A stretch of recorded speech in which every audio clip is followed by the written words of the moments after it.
let's do a cheers to the Sobeys and Safer Liquid Beer Review podcast. Be right again. I love you guys. Careful, that cake's hot.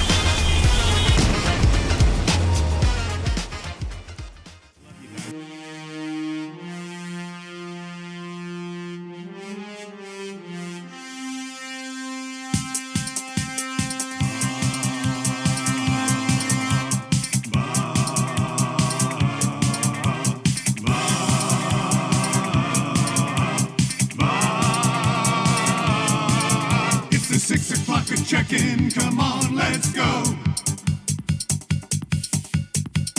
It's the AM Nasty Big Hello.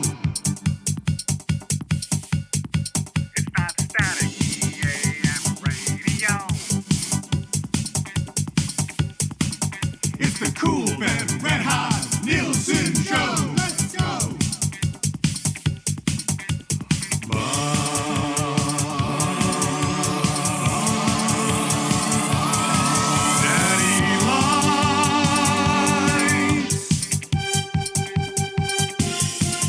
Everybody's tuning in, even my wife.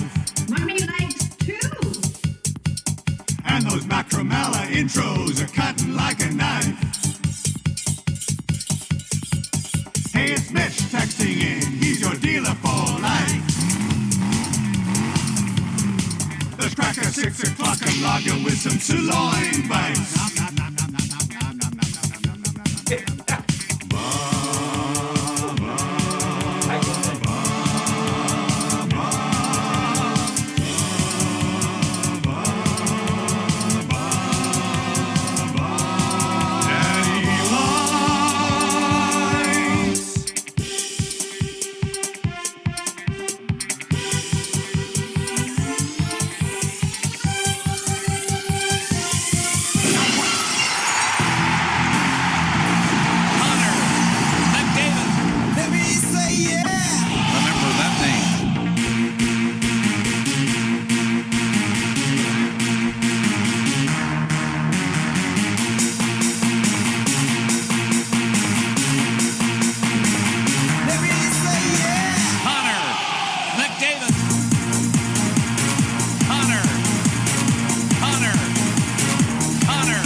Scored a goal tonight.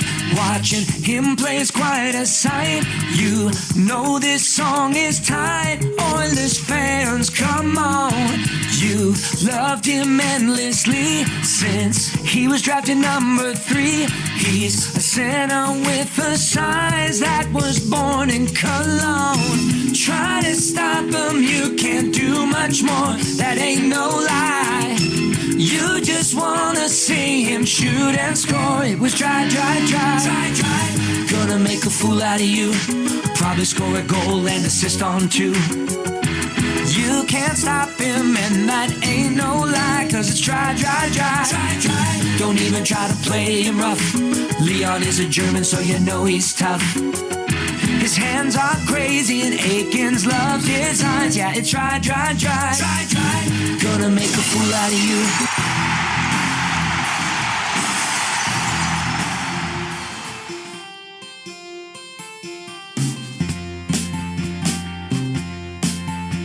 I think we're gonna be glad. I think it's today. Yeah. Connor Brown scored last night. His dragon is slain. Evan! He's finally off the schneid. He's finally off the schneid. Connor Brown's off of the schneid. It's about fucking time. Who the hell are you all of a sudden? He's had chances galore, 2-1s and breakaways, yeah. Get away from me, you But horse's he ass! could never score, even strength of power play. He's finally off the schneid. He's finally off the schneid. Connor Brown's off of the schneid. It's about fucking time. He got to play McLennan line. You should have scored once, you should have scored twice by now. And got to play alongside Drive. How could he not score? How did he not score? How? Chat, Owen, come on! He's played on every line, but he's best on PK. Yeah. He could never find the twine till he found his last game. Yeah. He's finally off the schneid. He's finally off the schneid. Connor Brown's off of the schneid. It's about fucking time. It's about fucking time. It's about fucking time. It's about fucking time. It's about fucking time. Oh, Connor Brown's off of the schneid.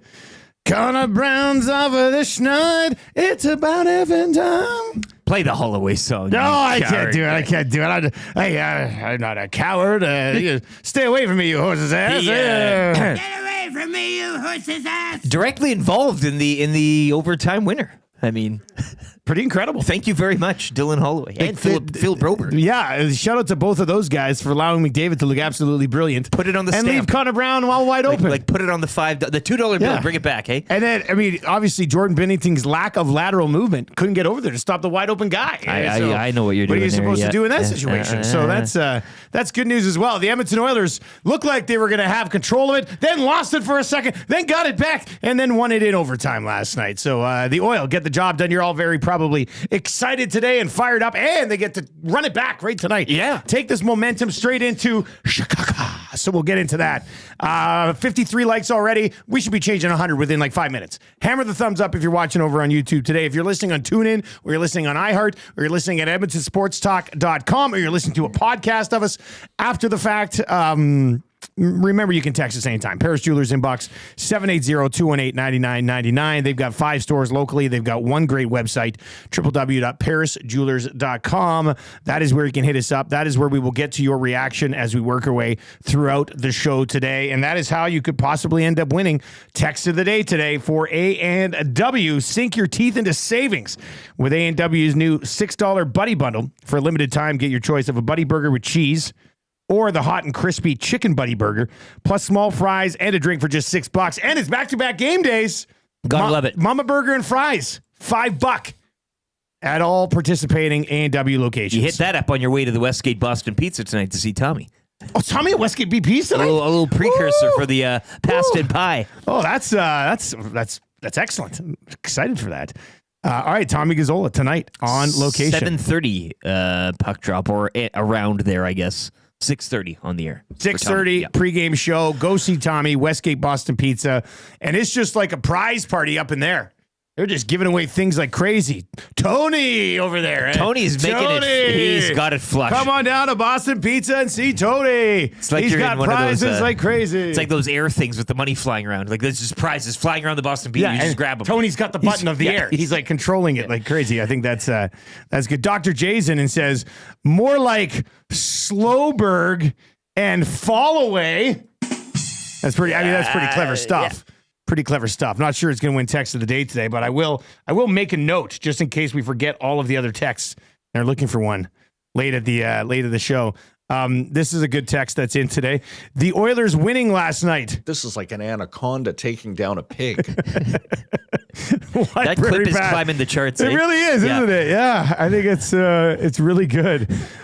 David in the darkness today. EST legal analyst and guy who has to wear body armor in cold weather to avoid a repeat of the Egyptian nipple hair incident. All right, you know what? That's a way to start. We got Macramalla intros obviously coming in today as well. So I will keep in track of those and we'll try to hit some of the best ones. Could be how you win text of the day as well. David in the darkness, kind of out of nowhere. Out of the darkness. Yeah, out of the darkness to get in the mix there. Tube Socks has unloaded a clip as per usual as well. David in the darkness only texts Macramalla intros. That's it. That's his shtick. Like he pops up maybe once a month. He'll throw with one in. Macramalla intro. Yeah. Spends the entire month just coming up with the one intro. I love the work. And then texts it in. So that's pretty good. Morning, boys. I'm riding high. Look at the inbox, just taking a good old fashioned pounding today. And we'll get to some of your comments over in the nasty chat as well. If you're watching on YouTube, though, sub to the channel. We surpassed 11.2, and actually we're moving pretty quickly towards 11.3. So if you're not yet subbed to the channel and you like content, then please do. What's on the menu? Content. Well, for the 12K, Oh, geez. I think I've already tried all the you're crazy going to take foods I down a haven't whole tried. pig.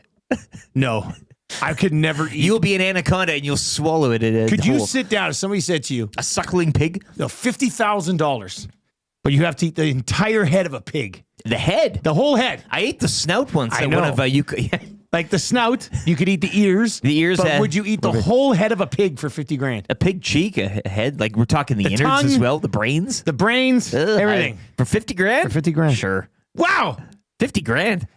Jeez. Dex says, "Tell Tommy you'll be at BP's, then don't show up because it was just a gentleman's agreement."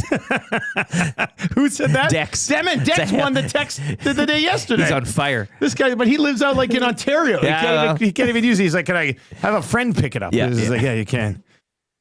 Oh man, Vance Van Vandervan, this is good too. Oh, you guys are bringing it on the text line today. Broberg, more like not my friend Berg instead of bro, not my friend Berg. Pretty clever stuff. Pretty clever stuff. I even heard Trev over in the corner say, I like it. I like it. Vance Van Vandervan, that's pretty good. Man, Macramalla intros. This is going to be a really fun show. I think it's a good day to bat around Broberg and Holloway like the pinata that they are. Right? I mean, this is the day, right? I mean, again, you have that image of Brown scoring. Yeah. I mean, they're there. It's just his first it's set in up a all long good. time. Yeah, like it's take a swing today. Oh, this is good to see. Bryce the Spark. He says, "Hey guys, I just signed up for heavy hockey. Corey B and I will run the D line. Can't wait to play with you guys." Ooh, God, I love seeing Bryce in there. I think there might only be like 1 or 2 spots left in that thing. So if you'd like to join us for the heavy hockey showdown for charity, it's going to be a great time. We'll be at the downtown community rink playing a little shinny essentially. Hop on our website, edmontonsportstalk.com, and click on Heavy Hockey Showdown.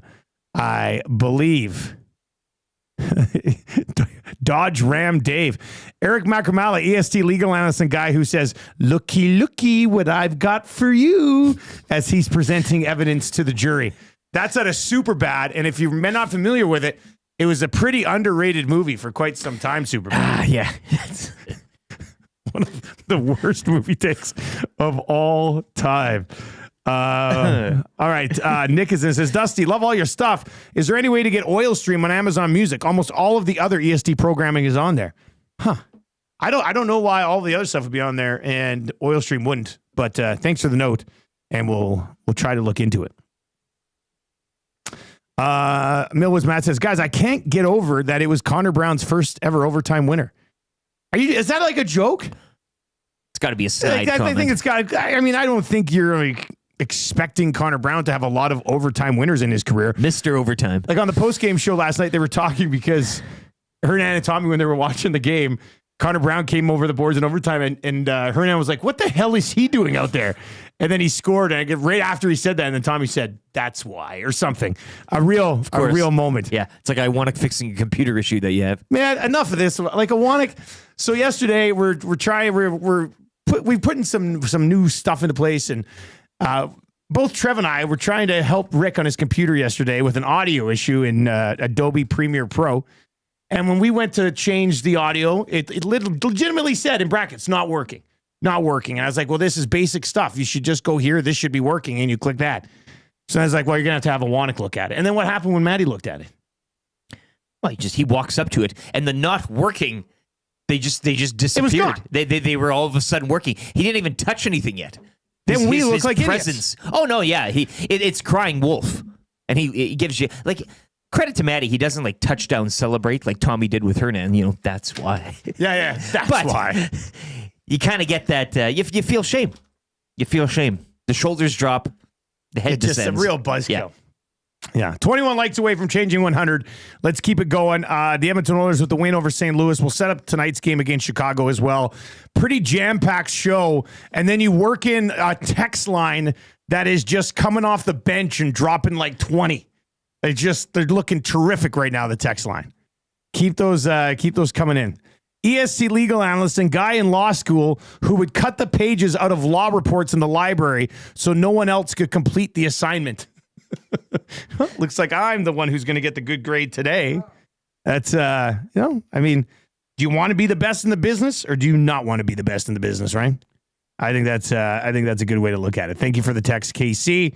Keep those coming in as well. But busy show. We're going to get into your morning announcements. We're going to get into that hurts for James H. Brown. We've got the morning after show just after 6:30. The Fan Zone for fansfirst.ca. I'll ask the question. Does Bouchard need to become a pro and grow up? Has he figured it out? Oh, man. Anyway, that's not what we're going to talk about. He was excellent last night. I thought he was tremendous last night. That was peak Evan Bouchard last night, in my opinion. I thought he was outstanding. But what we will get to is, do you give Jeff Skinner a legitimate run in the top 6 here for a bit? Hey, what about that? Should we have that conversation? Maybe 10 minutes?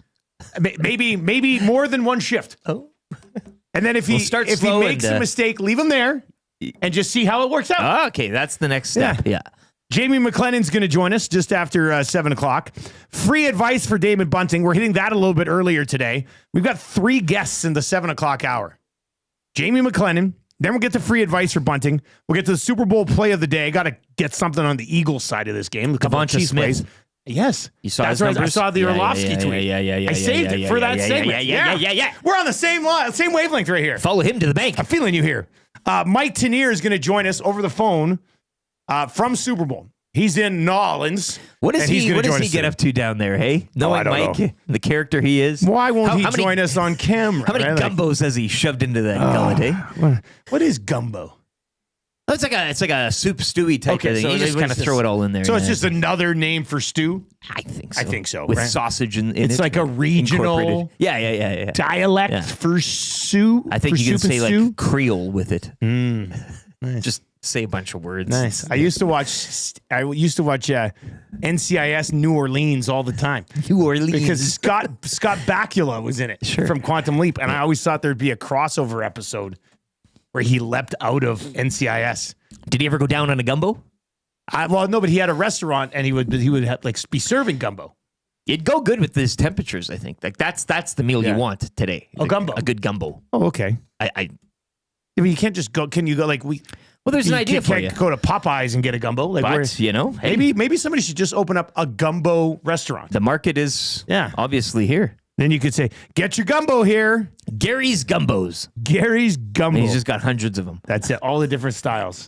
It's like an ice cream shop, but instead of ice cream in there, it's just gumbos. Pails. Yeah. If there's one city that might work, I guess it would probably be here. Eric Macramalla will join us around 7:45.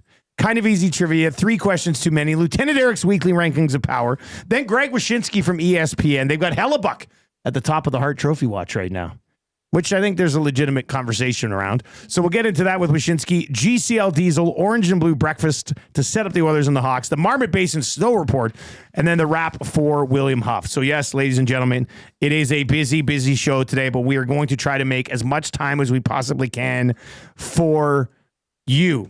EST legal analyst and guy who went when asked to submit his briefs, gave the judge a copy of his underwear.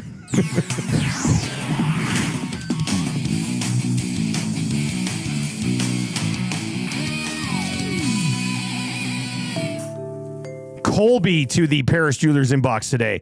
Oilers beating the Traders, Broberg and Holloway.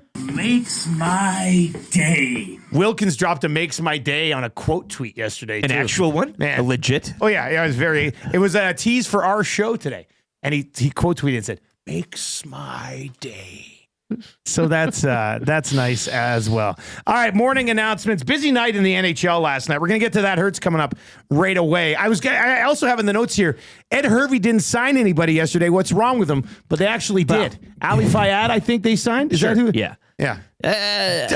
Backup defensive lineman. Yeah, essentially. not a true day off, I guess. No. But yeah, some movement. I mean, some big names we were talking, especially in that receiving group. Gino kind of Lewis is gone. going off the board.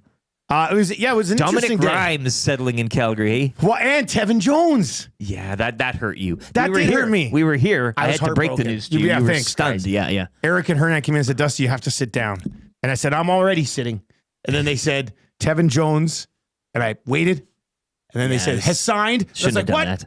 And then said, "Calgary." Yeah. I do. The Turf District people were also high on that was.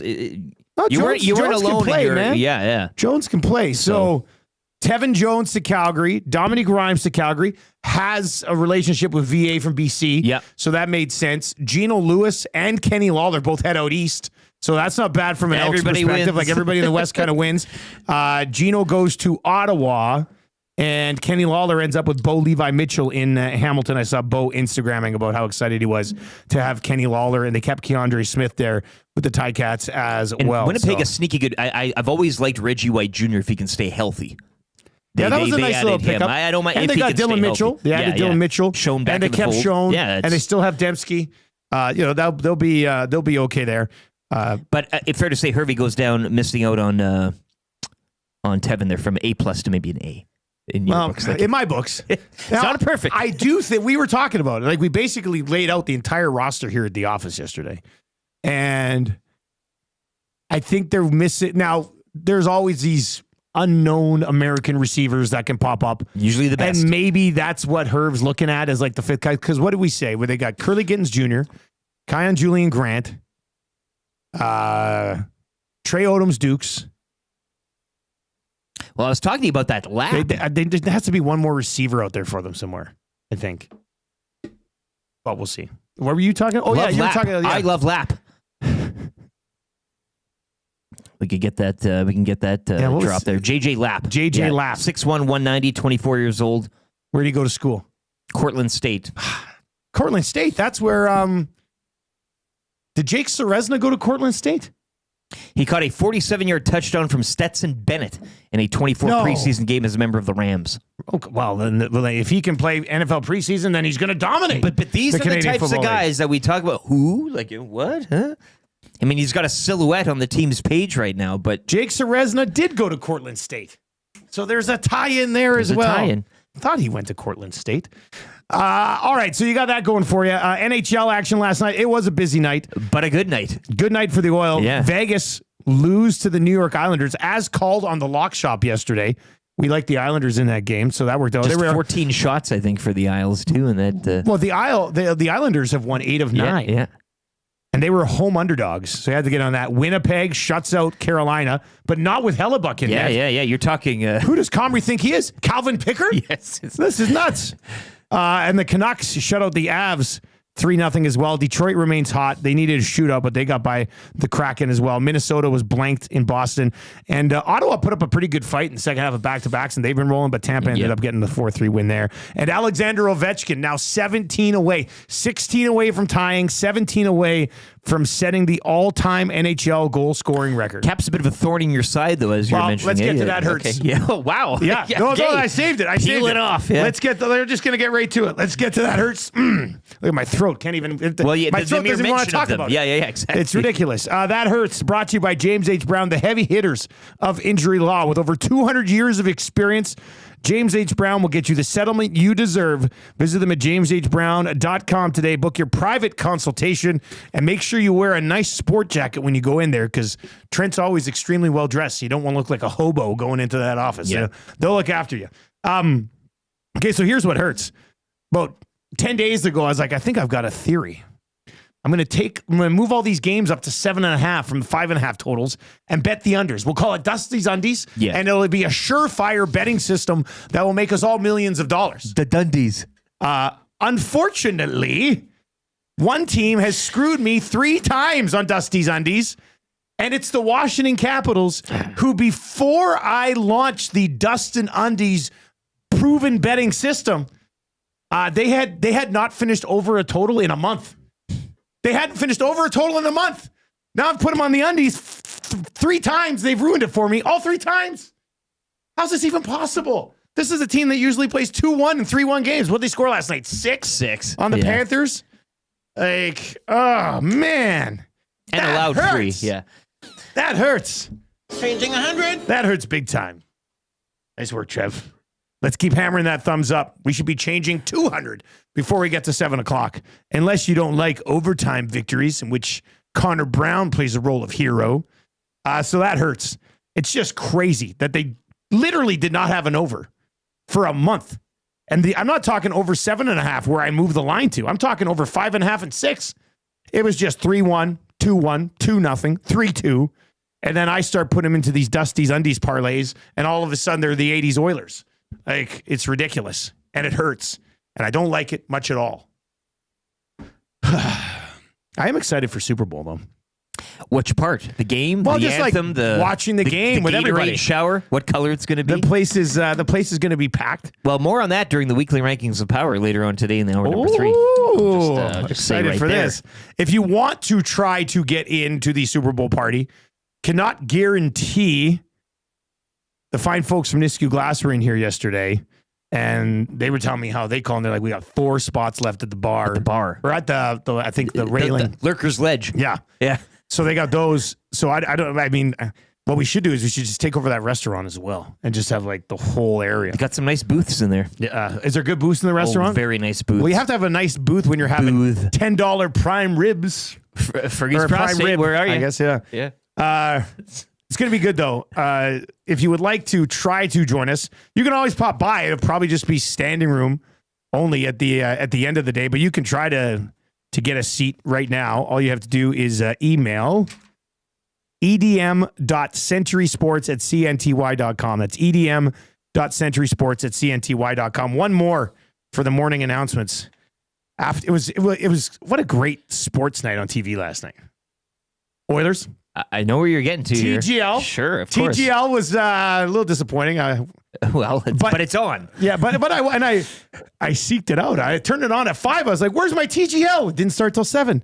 And then Lakers Clippers last night, and I was fully expecting a mail-it-in game from the Lakers. Right, Luka's coming. You just made the trade. You'd won 7 of 9. Battle of LA, though. Battle of LA, and the Lakers looked amazing last night. Like LeBron, a conductor in an orchestra with that offense. Like just boom, boom, boom, boom, boom, boom. Absolutely ridiculous. They've now played their last 2 games without Anthony Davis, and they were 2 of the best games I've watched them play all year. In New York at MSG, and then last night against the Clip.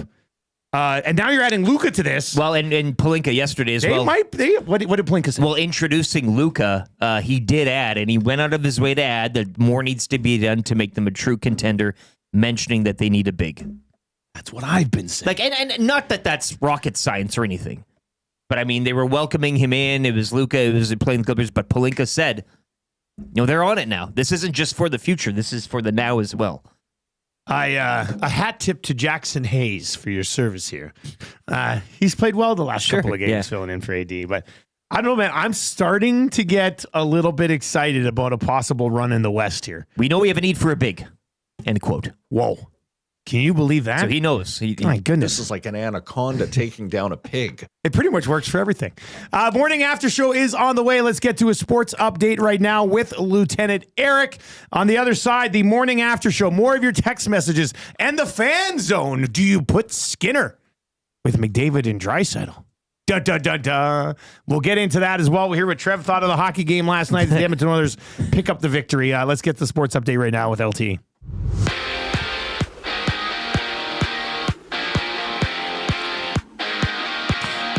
Connor McDavid had a 3-point night while Connor Brown scored in overtime his first goal in 21 games. Oilers over the Blues 3-2. Oilers right back on the ice tonight. They're in Chicago to face off against the Blackhawks. Join Tom Gazzola live from the Westgate Boston Pizza for the GCL Diesel pre- and post-game shows here on EST. Coverage starts at 6:30. Out-of-town scoreboard last night. Isles with just 14 shots on net. They defeat the Golden Knights 2-1. Vegas have dropped 4 straight. Jets shutting out the Hurricanes 3-zip. Winnipeg have won 7 in a row. Willie Nylander with the hat trick. Leafs double up the Flames 6-3. Canucks, they blank Colorado 3-0. The Red Wings now have won 7 in a row. They defeat the Kraken 5-4 in a shootout. Ducks snap the Stars 5-game win streak 2-1. And Alex Ovechkin goal 878 in a 6-3 Capitals win over the Panthers. 2 other games tonight, including the Oilers and Blackhawks, as the Rangers entertain the Bruins, while the Habs visit the Kings. CFL free agency tampering window continuing on yesterday. The Grey Cup champion Argonauts agreeing to terms with quarterback Nick Arbuckle. Kenny Lawler, meanwhile, landing in Hamilton on a 2-year deal. Dominic Grimes is a stamp, while the Bombers added receiver Reggie White Jr. Karl Anthony Towns had a double-double as the Knicks held off the Raps, 121-115. LeBron James, meanwhile, 26 points and an assist shy of a double-double as the Lakers smoked the Clippers, 122-97. 11 games around the NBA tonight, including the Raptors hosting the Memphis Grizzlies. And TGL Golf, it was LA picking up its second win of the season, topping Boston 6-2. The schedule will take a bit of a break and pick up again Monday, February 17th, when LA hosts Atlanta.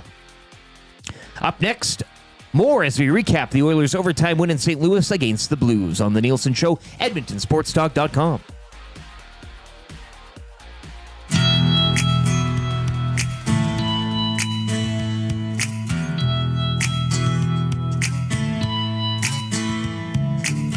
There's something happening here. The Oilers look a lot better this year. Another win, put 2 points on the board. Telling me your faith is restored. I think it's time you stop. Listen, here we go. Wake up with the morning after show.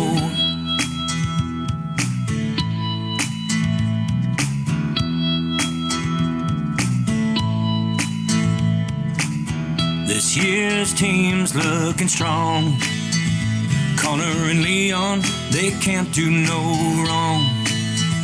6 o'clockers are losing their minds. Getting so many messages on the text line. Think it's time you stop. Listen, here we go. Wake up with the morning after show.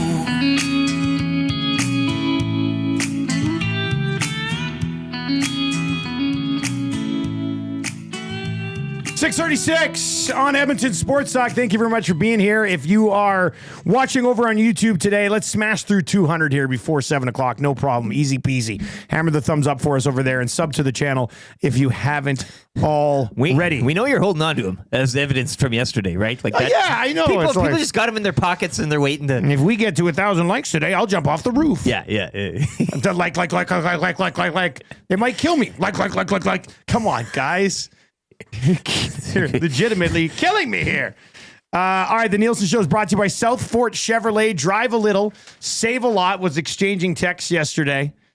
with Garrett, who was in on the draft. He has texted me yesterday. If you missed it, we did that draft. Congratulations on the dub once again, Rick. Thanks again for having me, Dusty. You guys have the best show in the city. Anytime you want me to come on, chat hockey, football, Association City would be my pleasure. The boys at work think my draft was bleep, for your information. Someone's getting fired today for sure. Tough one. I told him. Flying the flag, I said, look, man, the votes for both him and I were awful. You rolled. I mean, it was. I can't believe. I thought it'd be no doubter. Pretty tight though. It is a deep draft. That was insane.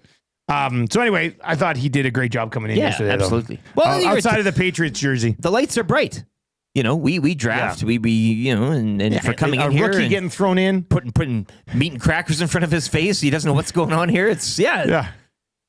No, it was a good time. They're just like he's a good example of what you're getting at South Fort Chevrolet, man. Yeah. Like just a chilled, laid back, no pressure car buying experience, truck buying experience at South Fort Chevrolet. Drive a little, save a lot. www.southfortchev.com. Ginger Rhino in a very spicy inbox today. Dylan Holloway as his jock flew off. That's there goes the jock. That's a pretty good one as well. EST legal analyst and guy who found it exceedingly difficult to expand his fight club, seeing as he was the only member and the first two rules were that he's not allowed to talk about it. How am I supposed to make this thing any bigger? Vance Van Vandervan. Pretty good. Pretty good. All right, let's get into the morning after show here, guys. The Edmonton Oilers getting by the St. Louis Blues 3-2 in overtime to pick up the victory. Connor McDavid on the power play. Bouchard and Draisaitl with the assists there. 1-0. The Oilers led after 2. Jordan Kyrou in the third. And Colton Parayko. More on him as we work our way through the show. Kyrou and Parayko in the third period. And you're sitting there going, wait, what the heck's going on here? And then Leon Draisaitl ties it with just over 2 minutes left. Connor Brown would win it in overtime. Connor McDavid, a goal and 2 assists. Evan Bouchard, 2 assists. Ekholm had an assist in this game. Draisaitl, 1-1. And we were a Hyman point away from cashing the EST parlay last night. But yeah, Hyman. He took a hell of a hit. Nothing last night. Yeah, well, there were some hits in that game. It was like the Ekholm one that was called the interference. Well, and then that led to Shen going around like a bull in a china shop after that. And that was kind of your momentum shifter as well. Pretty entertaining 3-2 game. I would say so, yeah. In between the Blues and the Oilers. Like you could almost sense that there was a little bit of a rivalry between those two teams because of what went down in the offseason. Yeah. You know, like Jeff Jackson goes into the room before the game and says, slaps everybody. Nobody steals 2 of our only young pieces that we have and gets away with it. Let's go win this hockey game. And Connor Brown delivered in the end. The EST big moment that happened. What are you going with, man? The Thomas miss. Has to be. I mean, that place was, St. Louis on a mid-January or early February, I guess now, night. Albeit you have 2 of the best players in town, but the atmosphere there a little dead, a little dropped. But as mentioned, the Ekholm penalty leading to the Shen shift where he ran around hitting everybody. They get the goal. I mean, in a tight game like this, to have an opportunity like that to go 3-1 up at that stage, that could have been a decider, and it ultimately wasn't, and it goes the other way. So that's the moment for me. I love people just ripping on Stuart Skinner for that on that play. They didn't even score. They're just like, what's he doing? I thought a great breakdown. If you watch the postgame show, they ran the video of it, and they're like, what is he supposed to do? He's got Buchnevich right in front of him. Both McDavid and Ekholm are focusing on him and leaving Robbie Thomas wide open over here. If Stuart Skinner stays further back in his net and Buchnevich scores, people are like, why is he not challenging? Like, the guy can't win right now. He just can't win with people. It's ridiculous. And I think you had an astute point as well in the opening frame. Edmonton out shooting St. Louis 13-3. The couple saves that Skinner did have to make brilliant saves were 5 bell. And I know, again, like I think the Blues guilty a bit of playing with their food. I think they had some pretty good chances, but I mean, if you had a bit more quality or puck luck, whatever you want to call it. But the Oilers too. I mean, 27 shots through the first and second period, and a goal to show. Yeah, I mean, their shooting percentage needs to get better. I mean, it just does. They need to start burying. So I mean, again, a funny old game. Some of them, the XGs, if you want them, 3.18 for the Oilers last night, 1.68 for the Blues. So kind of evening it out as pretty it close should. Anyway, yeah. But you look at the high danger chances and the scoring chances. I mean, 60 to 65% for the Oilers. So, yeah, any other night. I mean, Binnington wasn't lights out, but he did what he needed to do. He was he didn't stand on his head last night either. Trev, your thoughts on the victory for the Edmonton Oilers last night? Up 1-0. Sweet. Up 1-0. Probably should have been up a little bit more, but they weren't, and then it starts to slip away. But then they rope it back in, they wrangle it back in like a true Albertan, and then pick up the victory in overtime as Connor Brown hog-ties the St. Louis Blues. What'd you think? That was very well said there, Dusty. It was a good win. I was happy that they won. I was very scared, but you just had it writes itself sometimes. I tweeted about it the second that Connor Brown scored that goal. I'm like, I did the Leonardo. Now that I think of it, I did the Leonardo DiCaprio. Like, I flicked at the TV. I was like, hey, that's Connor Brown on the ice in overtime here. Yeah. And the fact that Philip Broberg and Dylan Holloway were on the receiving end of that one, it put a smile on my face. It really, really did. It made your day. It did. Play it. Day. Flip it. Yeah, so they started strong. I really liked how they started, and kind of what I was talking about yesterday. You said, like, well, why is this a good team? Well, like, they're dominating play, but they really haven't had the goals, the puck go in, and that was kind of full display in the first period there. Like, it was just all Oilers. You saw it on the shots. Stuart Skinner made some big saves, which was great. No, he never makes big saves. Oh. Sorry, you can't say that. Oh, yes. He doesn't make big saves, Sorry. especially early in games. He made little saves. It never happens. Little saves for little Stewie there. So it was good. I liked the game. I'm happy that they were able to get it done. I love the fact that they rolled out all 4 lines for the whole game. Like, that was nice. It was about damn time.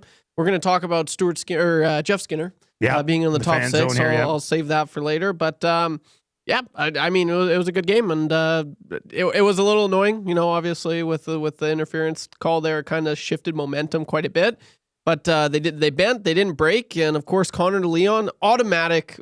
I just love seeing that. So no, it was sick. Good dub. I'm pumped, and they got another. He's a team. happy boy. I'm happy. Yeah, I'm really happy. He's a very happy guy today.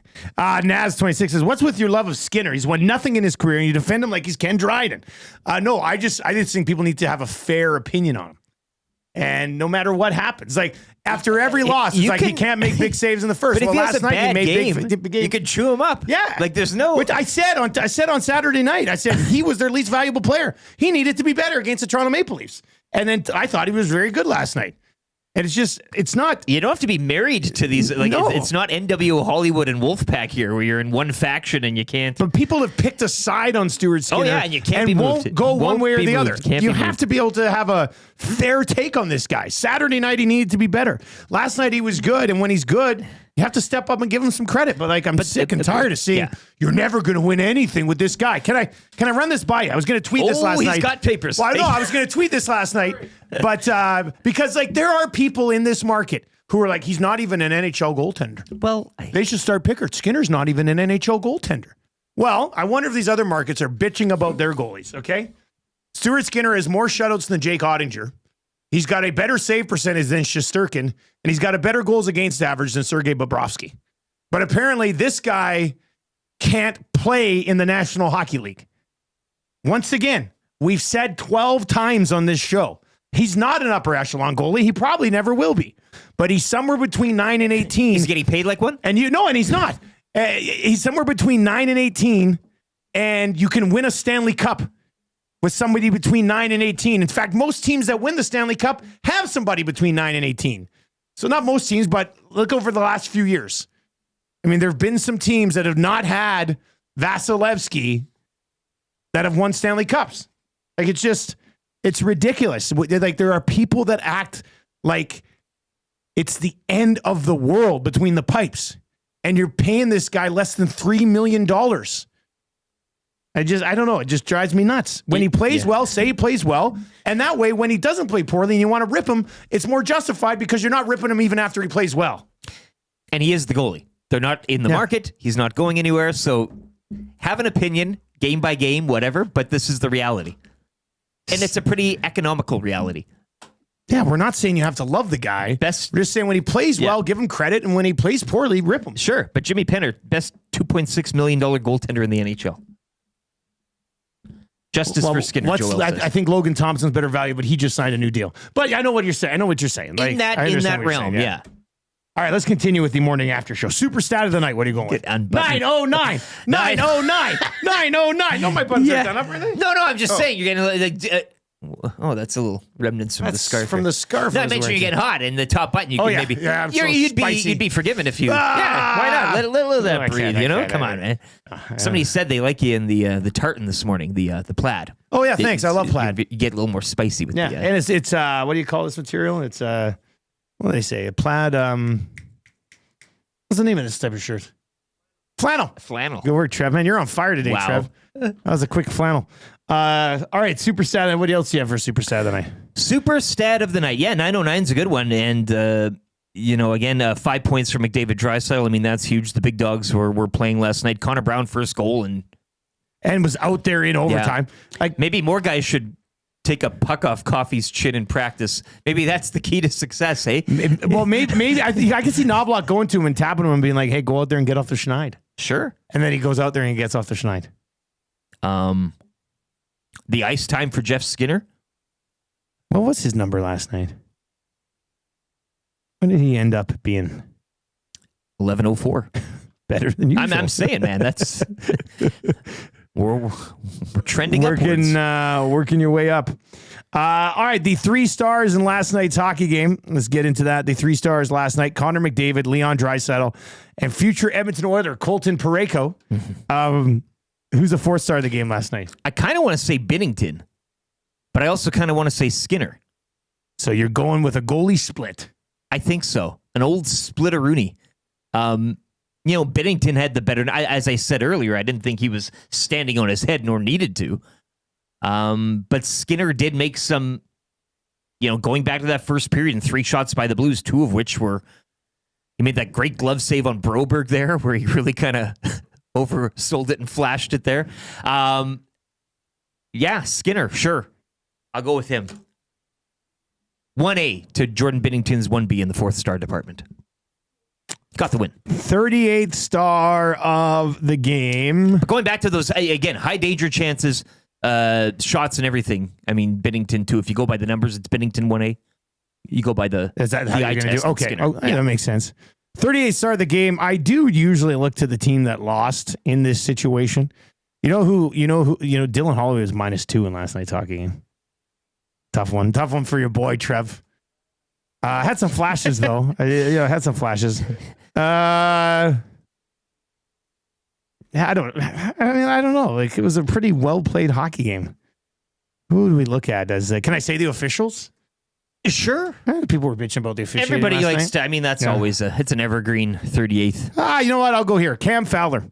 0s across the board. 4 penalty minutes. Yeah. Let's go, Cam Fowler. Played 22.5 minutes. No shots, no blocks, no hits, no giveaways, no takeaways. 4 penalty minutes. We'll go Cam Fowler there. I will also say that Ryan Nugent-Hopkins, if the Oilers are going to do this McDavid Draisaitl thing, Nuge needs to play better. Like, he was 4 for 13 on the faceoffs last night. 30% on the dot. Fair enough. Took 13 draws. Yeah. Had 1 shot, but that was it across the board. There was nothing else there. And he played over 20 minutes, so didn't necessarily love the Nuge's game last night, but liked Bouchard's game. I thought Skinner was good. These are 2 guys, of course, that as media, people are trying to actively run out of town on a regular basis, yet I thought they both played very well last night. So they figured it out. Yeah. Let's get into the fan zone for fansfirst.ca. By fans, for fans, no fees. If you're looking for tickets, anywhere in the NHL, but in Canada, but right here in Edmonton, be cheaper than any other place you're going to find tickets to go watch the Mighty Oil. All right, so do it at fansfirst.ca. Do you put Jeff Skinner with McDavid and Draisaitl for a little bit? Do you give him 3 games? Could you give him 3 games? Personally, before we get into this, and of course you can text us, 780-218-9999, 780-218-9999. Personally, I'd split McDavid and Draisaitl up. But if you're going to leave them together, I give Skinner a little bit of run there. Well, if that's the nuclear option, what's adding Skinner make it, hey? Oh, man. I mean, the what's it? The black hole explodes option? What's that one? Yeah, the Supernova Hadron particle collider thing. Trev, what would you do with Jeff Skinner? Would you play him with McDavid and Draisaitl? Like I said, I think you split McDavid and Draisaitl up. And if so, I guess you could play Skinner with one of them. But if they leave them together, I wouldn't mind seeing Skinner get a little bit of work up there. Three games, you say. How about 3 shifts? Give it 3 shifts and go from there. Start somewhere, Jeepers. right? Yeah, like I remember the beginning of the year, we were talking, what's the runway? What's the leash on these guys? Arvidsson and Skinner, do you think it's 10 games, 5 games with Leon Draisaitl? If it doesn't work, we're going to switch it. It was game 1. It lasted 1 game. So, I'd like to. I've been pro Skinner. I really have been. I've been for him. You know, he comes in the lineup. Jeff Skinner. Yes, Jeff Skinner. I want to preface Jeff Skinner. I want to say that. People are just tuning in. Yeah. People. What's Trevor saying about Skinner? Yep, no. Imagine just turning on the feed. No, Jeff Skinner. I'm pro Jeff Skinner, and he comes into the lineup. He scores a goal. He's like, "Oh, great job, Jeff. We're gonna sit you out tonight." And then he sits out for the next few games. And then he comes back. He's like, "Oh, you scored again. That's awesome. Well, we're gonna sit you out." Like that happened twice. I know. Like, what does Buddy have to do? He's made some pretty good efforts defensively. He has. Like, this guy is just absolutely fighting it. Like, I feel like he's earned a shot. He's totally earned a shot. It was one look. Maybe like 2 minutes. It was a shift, right? And it had okay looks. So if they go nuclear, whatever you want to call it, it doesn't matter. It doesn't matter. But just put him up for a game. Let's just see what that line does. Because sorry, I'm not here for Corey Perry. At times it looks okay, but I think it usually lasts a shift. To me, it's a spot duty thing. Yeah, like Corey Perry there.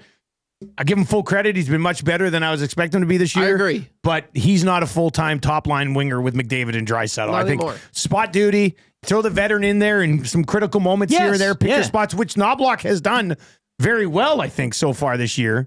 I agree. Finding some time for Perry up there. But I don't think that's a long-term play. I'm not saying that Skinner's a long-term play, but like Trev says, give it some run. Yes. See what happens. I'd like to see that. And you never know. You see what he's been able to do in the bottom 6. Give him at least a game. That's all I'm asking. Okay, Chris, if you're listening, just a game, please. He does text into the show as Chris with a K. So we'll keep tabs on that. Skinner was caught mumbling a little something on the bench. You saw that clip? Tommy tweeted it. Yeah. Whatever you make of that, but I'm gonna have to go. I saw them talking his about body last night, but language was a little. It was like when Iwannik fixes a computer issue for you, and you're kind of really left kind of. Yeah, that's exactly kind of the same energy. He just got there. Iwannik. Yeah, he got Iwannik. That's what you call it. Yeah. So I would like to see that personally. What's he saying there?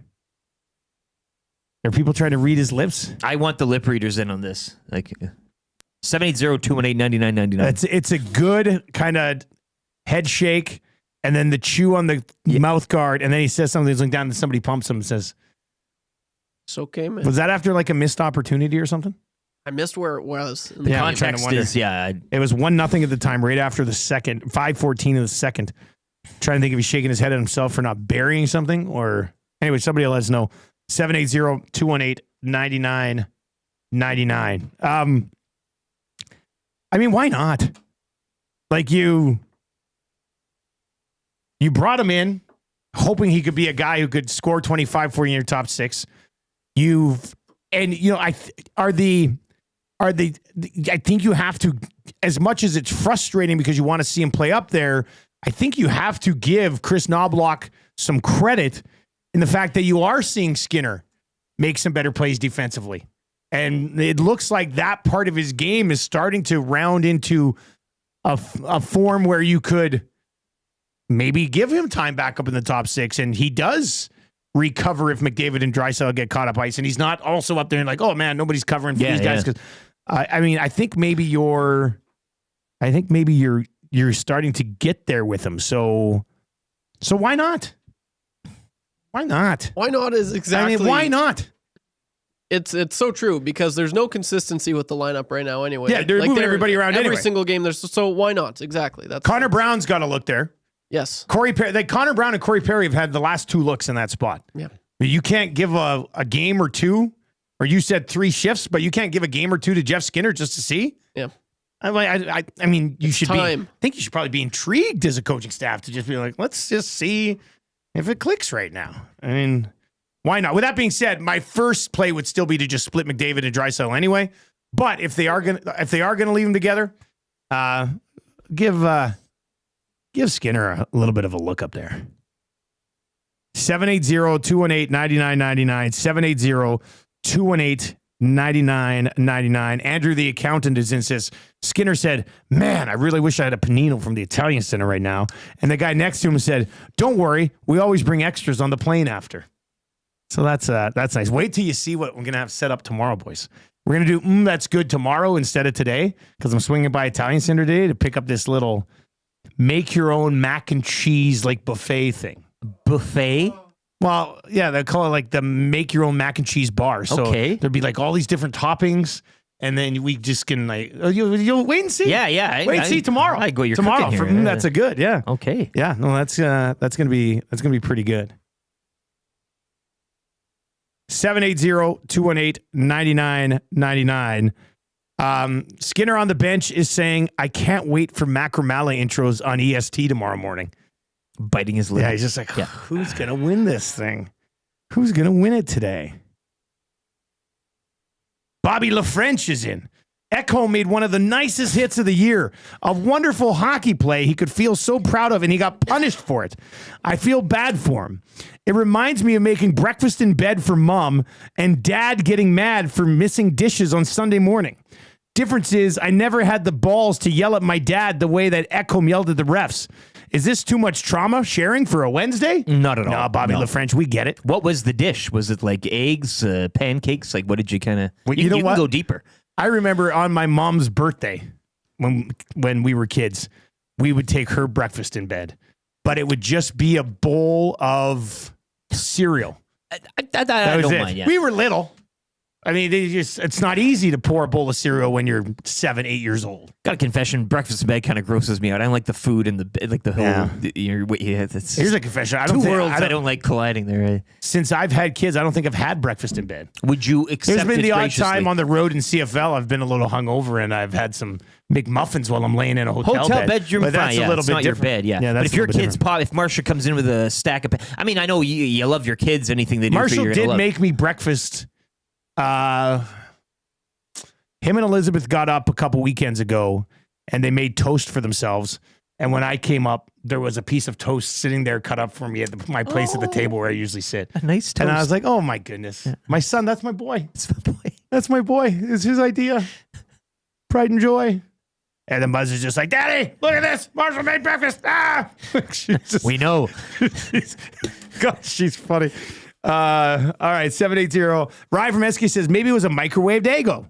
Could have been a microwaved Eggo. You know what I don't like? That's not mess at all, microwaved man. eggs.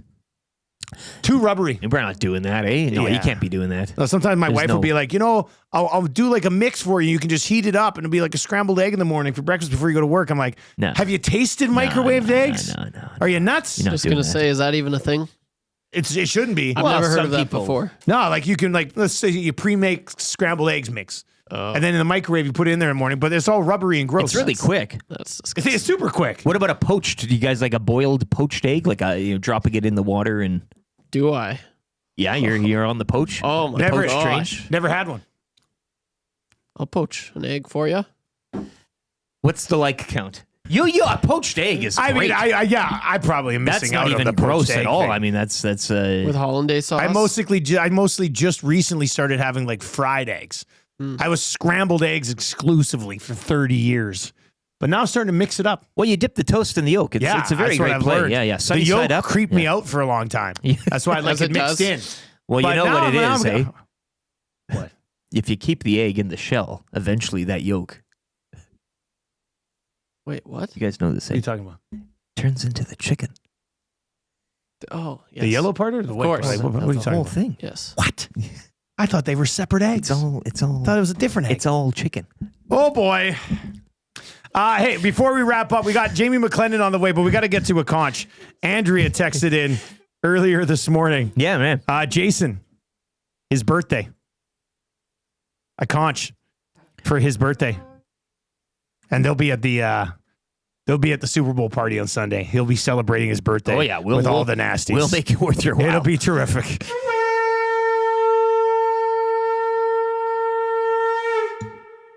Smith TM says, eggs Benny, Dusty. I think so. I think I might have had an egg Benny at a buffet one time, but I wasn't sure what it was called, but it looked good, so I had it. And I was like, damn, this is pretty good. Best egg draft. I don't know if there's enough. I think, well, in terms of style and stuff, I mean, you go to the all-inclusive or a resort or something or a nice swanky hotel for breakfast, you got the omelet chef. Oh, yeah. Oh, my God. And then you can have you get a little conversation go with him and you can put whatever you want. I would He's flipping draft it up. I would draft my favorite book from elementary school. It was called The Enormous Egg. And it was like a farmer who found this huge egg, and it was a triceratops, and he raised it like it was a pig. It was awesome. I must have read that book 1,000 times. This is like an anaconda taking down a pig. Egghead, Vincent Price from Batman. He's one of the enemies, too. Oh, is he one of the You can do a enemies? lot of egg. There's lots of categories. I'll put it in the notes. I'm sure nothing. Egg draft. I'm sure nothing controversial will come out of egg draft. There's a day in June where we could probably do egg draft. Yeah, we're gonna have to get a draft in during Four Nations when it's a little bit slower. You're gone. Hey, nah, not the first week. Oh, okay. But that would be next week. I have to turn something around quickly. I'll look at the phone notes. Bird draft. Bird draft. You're interested in bird He's draft? interested in it. The egg draft, that could just be like a category for the bird draft, maybe. You could Because you could birds mix come them all from in. eggs. Yeah. They kind of. But which connect it. draft comes first? The bird or the egg? Actually, we never do either of them because that's the running gag. man. Yeah. That should be a bit for somebody. That should be a thing. All right. Fun 6 o'clock hour. Thank you very much for being here. If you're watching over on YouTube today, hammer the thumbs up for us. It's just, I mean, we have a jam-packed show today. We got to get going. I said this morning to myself, I was like, man, can't get behind. And we're already running a little bit behind. But what a fun 6 o'clock hour. Jamie McLennan for Pro Am Sports on the other side. We got a sports update right now for Nisku Glass. And you'll be able to meet the Nisku Glass crew at Super Bowl party on people, Sunday. yeah, great It'll be a fun time. All right, let's get to the update here. Noodles for Pro Am Sports on the other way. Mike Tanier and Macramalla in the 7 o'clock hour.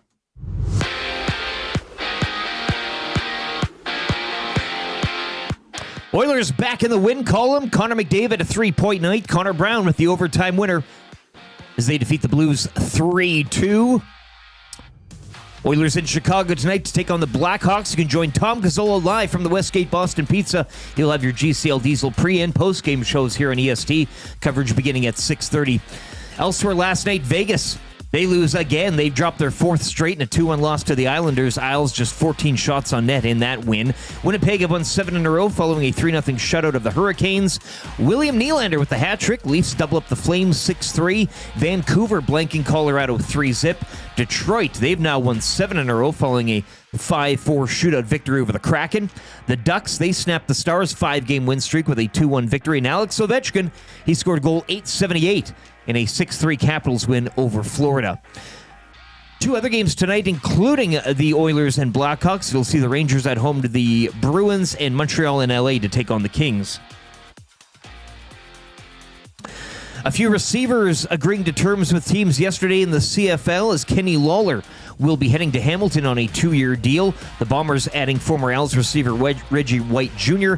and Dominic Rhymes linking back up with Vernon Adams Jr. in Calgary as he signs on with the Stamps. Also, the Grey Cup champion Argonauts agreeing to terms with quarterback Nick Arbuckle. Over to the NBA, where LeBron James had 26 points and an assist shy of a double-double. Lakers smoking the Clippers 122-97 in the Battle of L.A. Raptors, meanwhile, a late rally is snuffed out. Karl Anthony Towns had a double-double. Knicks would hold off Toronto 121-115. 11 games in the NBA tonight, including the Raptors hosting the Memphis Grizzlies. And TGL Golf picking back up last night. It was LA picking up its second win of the season, topping Boston 6-2. Action will pick up again Monday, February 17th when Atlanta visit LA. Sports Update brought to you by Nisku Glass. We want to thank EST and all the listeners and viewers. And what better way than to give them a deal? Mention Edmonton Sports Talk or present your Nasty Club membership for a 10% discount on windshields, glass, or any of your window and door orders. Call us today to get that ugly broken windshield replaced or to start planning your winter and spring renovation projects now.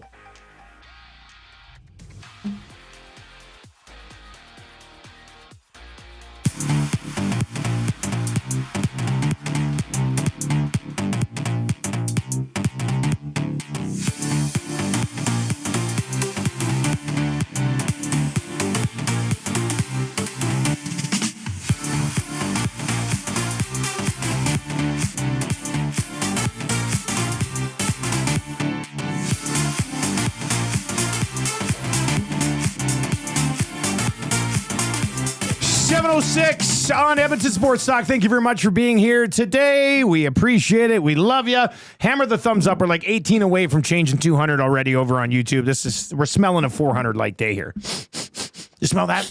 It's 400 likes and it's poached eggs.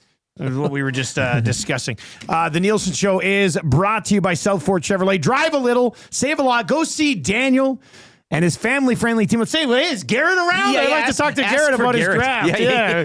You're talking about drafting that plate of food that happened to be sitting in front of him when he ran out of picks. Bring him a meat and cheese tray. An all-time The whole beauty. staff should just have meat and cheese trays for him today. Your meat and cheese There you today, go. eh? Have your Yeah, meat and cheese trays. I chatted with him before he left, and we were both trying to justify his meat and cheese pick. Yeah. He's like, to be honest with you, it's a good pick at a house party. Absolutely. For sure. Everybody wants to have a meat and cheese tray at a Super Bowl party.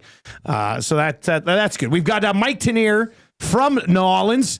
He's going to join us to take a look at the upcoming Super Bowl. And then Eric Macramalla will join us for Park Mazda around 7:45. Free advice for Damon Bunting coming up. And the Super Bowl play of the day on the way as well. We're running back the poker tournament here right away. So busy second hour on the show. You can text us anytime in the Paris Jewelers inbox. 780-218-9999. 780-218-9999. Like I mentioned, if you're watching over on YouTube, hammer the thumbs up for us. Jamie McLennan, our Hockey Insider today, is brought to you by Pro-Am Sports, your locally owned sports memorabilia and apparel specialists.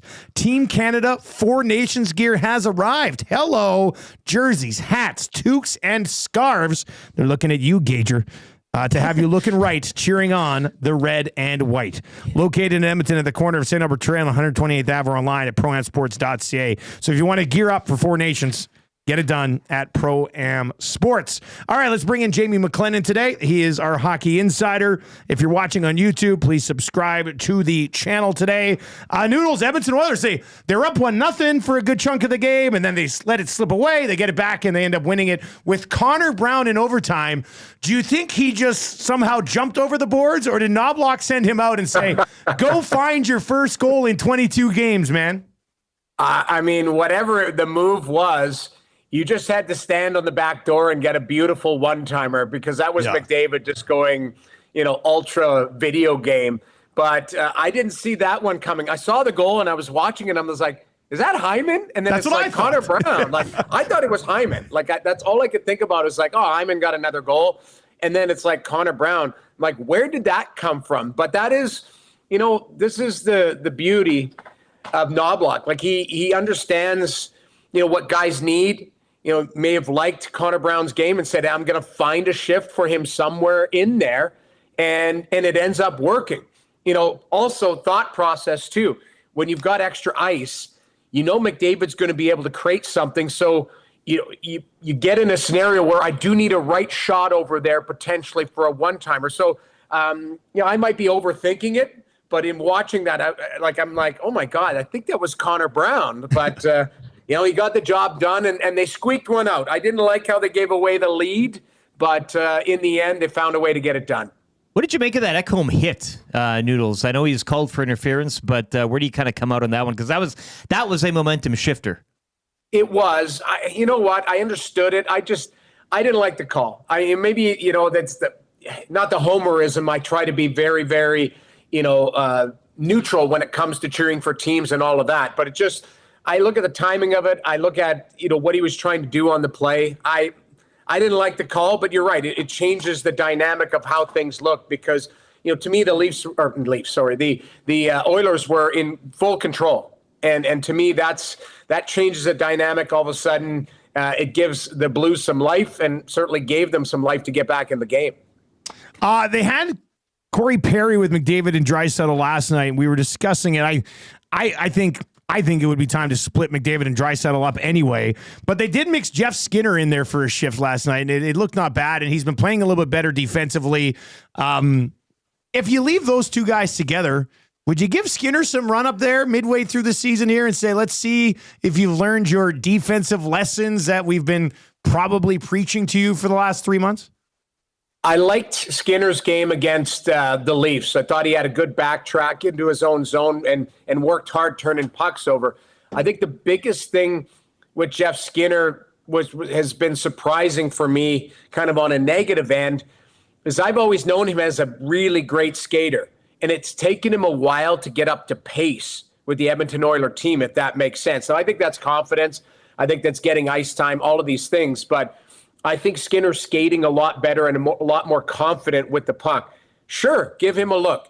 Corey Perry, and even Chris Knobloch said the other day, he's not going to have Perry playing 24 minutes if Connor and Leon are. So you're going to get other shifts for other players. Why not get Jeff Skinner in there? Again, it's all about cycling through and having guys play with lots of confidence and get trust of the coach. So if they are going to keep them together, then you can cycle through. I think the power line obviously is Hyman there, but he's looking to spread the wealth around. I get that.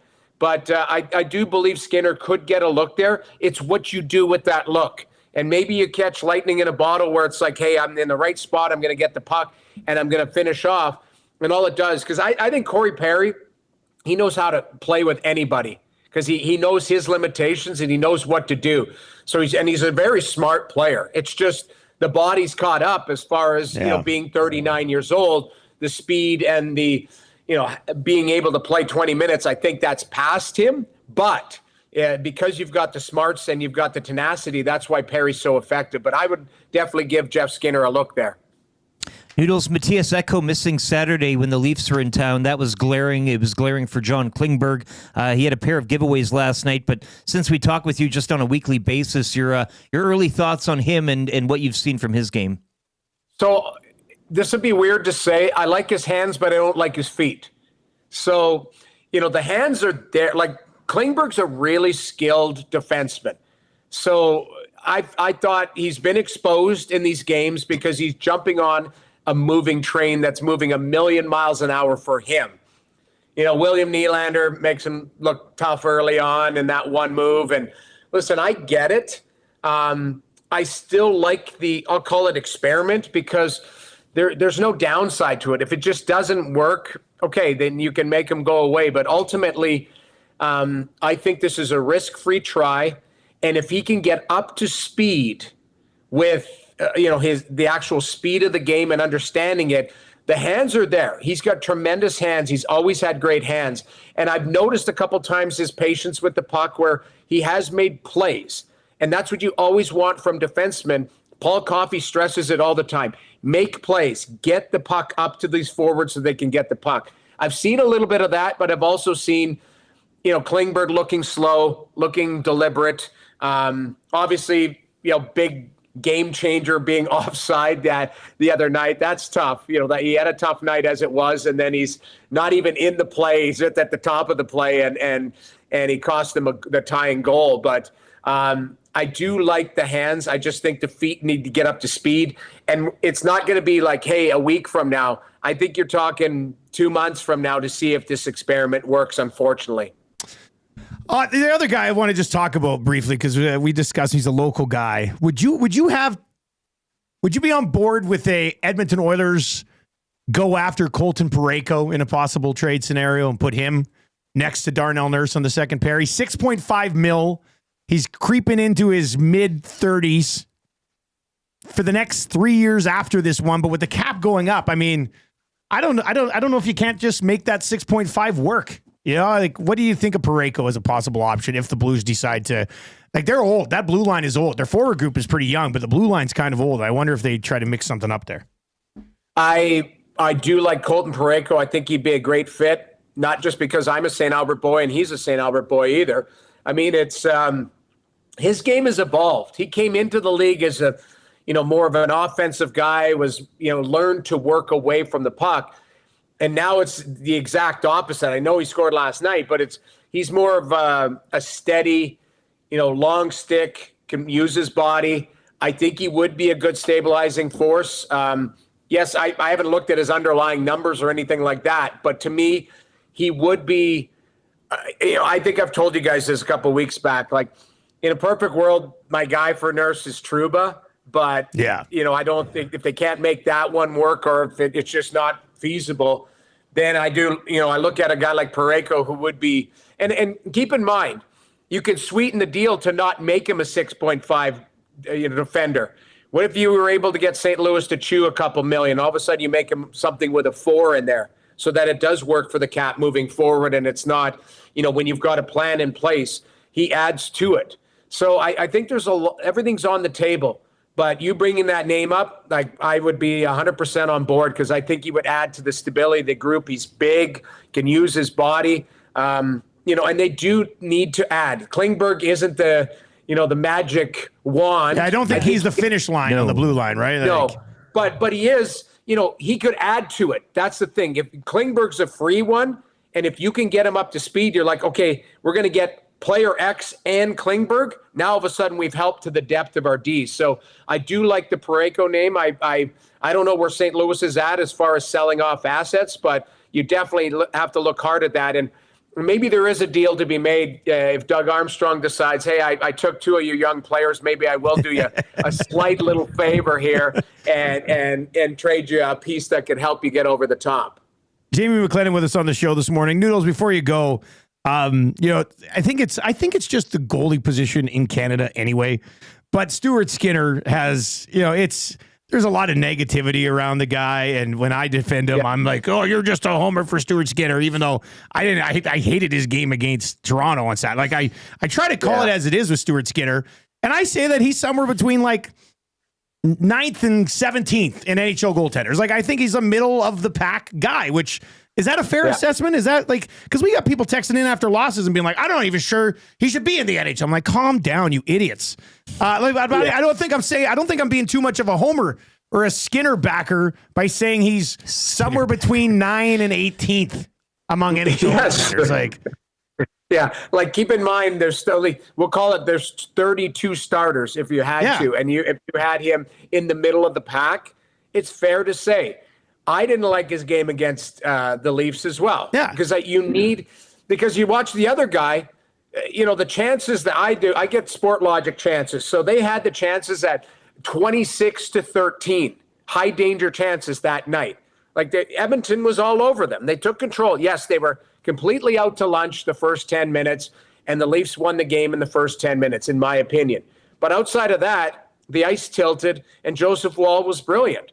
But, I think to myself, and I think this is probably where Oilers fans are going, is when's the last time you remember the Oilers goaltenders stealing games or being difference maker? Now, Calvin Pickard, I think against Minnesota, made that right pad save on the 2-on-0.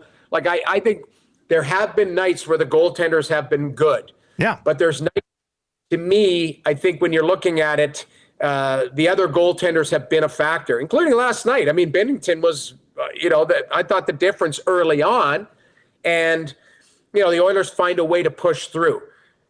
When I look at Stuart Skinner, he doesn't have to be the best player on the ice, but he cannot cost you. This is what I think the fine line is when it comes to Skinner. He doesn't have to win you games, but he can't lose you games. And that's the biggest challenge. And I agree with you. I don't think he's a 40th rated goaltender in the league. But I think he's got to work his way into, can he get to 10? Can he get to 12? Somewhere in there. Because I do believe he is in the mid-teens or, the mid-15, 16 when you're coming to it. But the one thing that people forget is, availability. This guy can play. He's durable and you know what you're going to get out of him. You just get disappointed on some nights where you're like, God, I would have liked that save. I would have liked that one.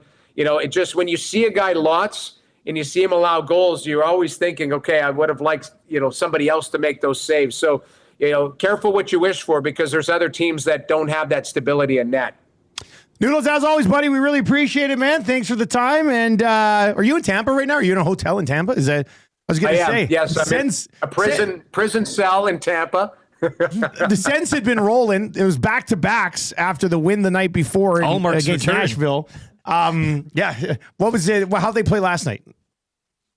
They played, the goaltender, Vasilevsky made an unreal right pad save on Giroux, the difference in the game. He had a 5-save sequence in 23 seconds in the third period, where it was like, okay, there's a reason why Vasilevsky's, we'll call it bounce back. I mean, his numbers are great.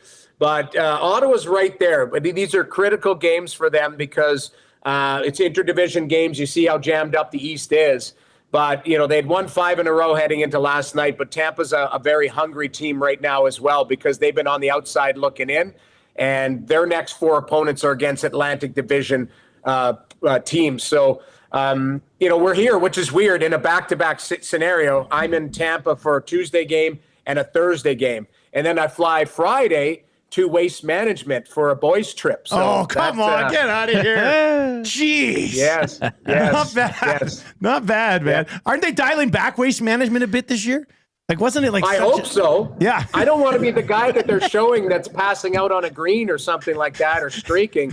I mean, I'm 53 years old. I'm just going to go and enjoy my life. But Nickelback's playing the Friday night at a bar or a place called Bird's Nest. So we're going to do that, and then watch some golf, and then the Super Bowl. So it should be tough weekend hopefully for I have you, a Noodles. voice by Monday. Dust off the old jeans there. Hey, Get those jeans on. I wonder if Jamie's going to wear the jeans. That's what they're all thinking right now. All right, Noodles, have a good weekend then, man. We'll recap all of it next week.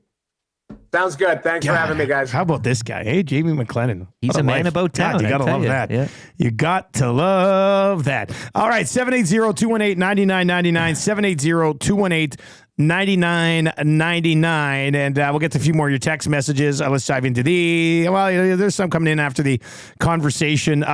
Jay Siggy Rocker says, too many people complain about Skinner and Bouchard, but not enough people are complaining about Arvidsson at $4 million. Yeah, that guy, he's got to play better. I mean, he's kind of been locked into the top 6 and hasn't really done much with it. Guys, say the Oilers bring in Parayko or someone else to fill that second right D spot. Who becomes the odd man out? Easy answer is Emerson due to experience, but I think he's been really good defensively, so I'd be hesitant to put Klingberg in over him. I think it's just a good problem to have. Mm-hmm. I mean, if Klingberg's your number 7 going into a playoff run, that's a pretty solid blue line. And that was the initial thought process, I think, when his name was whispered, that's maybe the place for him. And if so, yeah. Guys, I really don't understand the Skinner hate. Do people forget the decade of darkness when we have tandem after tandem of backup goaltenders? We have a bona fide starter. He's the best one. Is he the best one in the league? No. Is he good enough to win a championship with? Yes.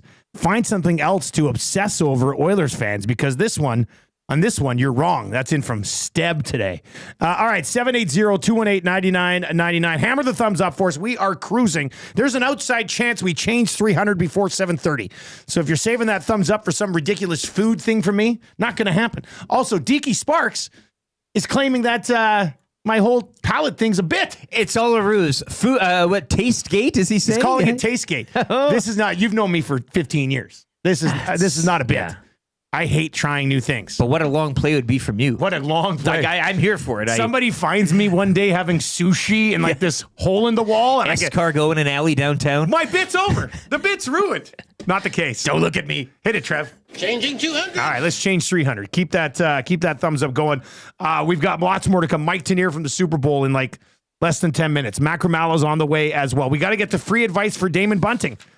Buying or selling, Bunting is your guy. www.damonbunting.com. He's working with his son, which we've mentioned a few times. It's beautiful. It's a dream come true for many. It really is. It's a dream come true for many. He's been a top, consistent producing realtor in the Edmonton area for over 17 years now. Community driven. He understands what it takes to make a difference in our city.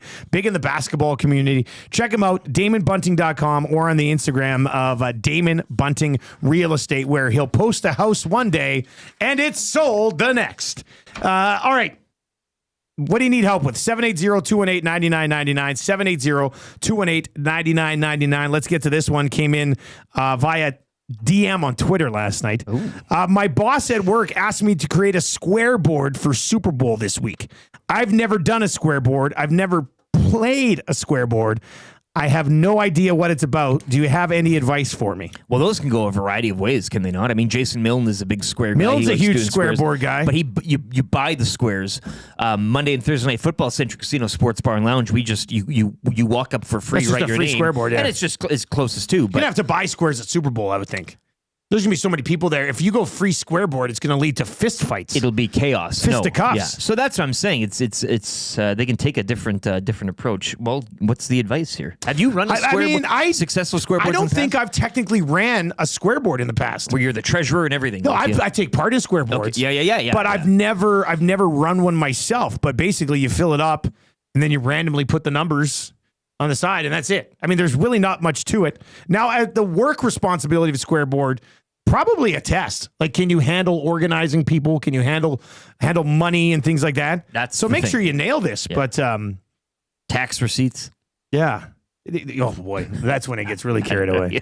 What do you need help with? 780-218-9999, 780-218-9999. Hitting free advice with Bunting a little bit early today just because we have double guests after 7:30. Here's another one. Boys, a girl that I've been seeing for a couple months has invited me to a Super Bowl party with a bunch of her guy friends from work. Awkward situation for me as I don't know any of them and I'm really just a hockey guy. Can you give me advice on how to fake being an NFL guy for a day?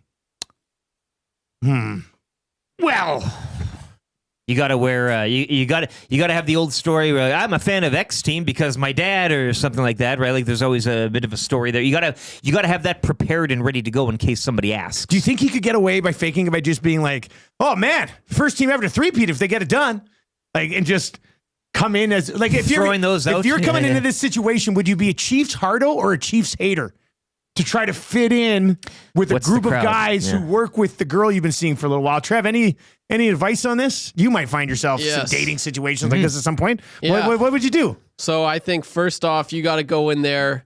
You got to be confident and you have to initiate any sort of conversation. So I think that is the play. You go in there and you annoy the piss out of them for like 2 minutes. Oh, you're done. Because then they'll be like, okay, this guy, okay, I get it. Yeah. You know football. You're a football guy. Okay, I don't want to talk to you. That's what you just go in there and be like, oh, So that's what you think they should do? Do some research. Yeah, like I can't stand. Oh, I've been watching this team for this many years, man, and this just ticks me off. Like just, have a few stats like in the chamber and just deliver. Just go hard at it, and that's how I would approach that. I think that is the play because if you're kind of quiet and you go in there, they're going to feel the need to maybe initiate conversation with you, and you don't want to. You want to control. You want to control it. You want to control it. So you go in there. And you just be like, oh, yeah, the three-peat, and everything. Know the stats, like have a few stats ready and just go. That is the play. And you come in hot like that. Yeah, I think that's the play. I think I'd be slow. I think I'd be like quiet guy, but get into a couple of conversations off to the side and share some of this fake knowledge you have. Yeah. And then that would trickle to other people and be like, hey, did you see so-and-so's boy? He was talking about the Eagles pass rush. It's also not bad. I mean, I think you could Devonta Smith. Lucas is in and says, for NFL fitting in guy, just make reference to CFL rules, but be confident that it's NFL rules. And see what they say. Man, I wonder if they'll go for the rouge here. That's a point. That's a point. I was playing Reed Wilkins in Tecmo yesterday, and I hammered one through the end zone, and he goes, is that a point? And I was like, oh, God, that's a hilarious CFL Tecmo joke. It really was. Keep yelling no yards. Guys, fake being an NFL fan by getting a New York Jets jersey and just mentioning the butt fumble being the worst play in NFL history. Yeah. Oh, yeah, I'm a Jets fan. Remember the butt fumble? That could work. And that could be something that you could look at as well. 780-218-9999, 780-218-9999. Headed to Cranbrook this summer. Can you recommend a hotel as nice as Beaumont? The Prestige Inn, I think, is a thing in Cranbrook. Is that the one on the main drag there or whatever? But next, just past the train. Is it by Don Cherry's or whatever? Yeah. Don Cherry's is there. You stay there? Yeah, they got a Prestige gym. Is nice. They got a gym. The pool was under construction while I was there, but it was pretty good. There's another one. Tam and I, we had a night away during Christmas, and it's the old, was it the Baker Hotel? Anyway, it's like right in downtown Cranbrook. And kind of old school rooms, like the bank was it. Like there was a vault in our room and stuff. And I spent the whole time trying to crack it. You had the stethoscope out. You're listening to I'm listening to it. Like in Italian Job. Yeah. Who Paul was Newman. The Italian with Wahlberg, but who was there? She's sitting there in her bra trying to crack a safe. I was like, that was you wearing the bra. This is how it works. So I took Tam's bra, I put it on, I said, let's play Italian Job tonight. I'm going to try to get into this safe. Another kid on the way. Poker tournament. Let's dive in. We're going to get to Lock Shop Super Bowl play of the day. We've got to so far. Kareem Hunt, touchdown. Yes. Travis Kelce over 6.5 catches. Yeah. Do you want to bring up that Orlovsky tweet? Sure. You bring that up because I'm going to get cool bit loaded here, and we'll see what we got for numbers on Devonta Smith. But do you think this is a trap? You think Orlovsky's got big betting money? He's trying to screw us. Yeah. So I'm going to trust Dan Orlovsky in this situation. 3 hours ago, whenever you're ready. Yeah, give it to me. Devonta Smith has played the Chiefs 3 times, Dan Orlovsky tweets. Interesting. Okay, so that's a good sample size. 6+ catches in all 3 games. Oh, boy. 99+ yards in all 3 games. 2+ explosives in all 3 games. So define that. He finishes the tweet, has destroyed, in capitals, their zone. Oh, boy. So this gets me excited. That's 3 games. Steve Spagnuolo will not allow a 4th in a Super Bowl Nobody. Well, so his total, though, what'd you say? He had over 99 yards in all 3 games? 99+ in all 3 games. His receiving 6+ total catches. in this game is 51.5. Yeah, So he'll he's, get I mean, over you would think he gets over the 51.5. Yeah. 4.5 catches. How many catches did you say he had in 6+. 6 or more in all 3 games. That's a little. I think we go over the 51.5. Yeah. Let's do it. Okay, so we're going to add that into the mix here. Receiving. Well, actually, let's see. Player long reception. Devonta Smith, 20.5. Now, let's just go over 51.5. Over 51.5 yards for Devonta Smith against a zone defense that, as Orlovsky said, he's torched. He's destroyed 3 times. the zone. So over 51.5 yards for Devonta Smith. That'll be our Super Bowl play of the day today for our partners over at CoolBet. Also, poker tournament. I know we just had one, but with Huss and I are going to be at Four Nations for a week in February here coming up. And then after that, the Oilers and Jets play a bunch. So we're running back a poker tournament again on Tuesday, next Tuesday. So, Trev, you should play in this one. Yeah, you should dive into this one. We'll get you a ticket and you can play in this one. Tuesday night, next Tuesday night, Lock Shop Poker Series event number 6. I'll be streaming it live. It should be a lot of fun. So mark it on your calendar. Next Tuesday night, 8 o'clock Edmonton time, Lock Shop Poker event coming at you. Mike Tanier on the other side here. We're going to catch up with him on the phone. Macramalla still to come, and a jam-packed third hour as well. The Edmonton Oilers, overtime winners against the St. Louis Blues last night. We're 45 away from changing 300. I will challenge you to do that while he reads this update. Hey, hammer those thumbs up right now. Tanier and Macramalla on the other side of this update with Lieutenant Eric for the great staff at Park Mazda. Oilers 3-2 overtime winners over the Blues. Connor Brown with the overtime goal. Connor McDavid a 3-point night as well. The Oilers back on the ice tonight in Chicago to take on the Blackhawks, and we will get you set. Join Tom Gazzola live from the Westgate Boston Pizza for the GCL Diesel pre-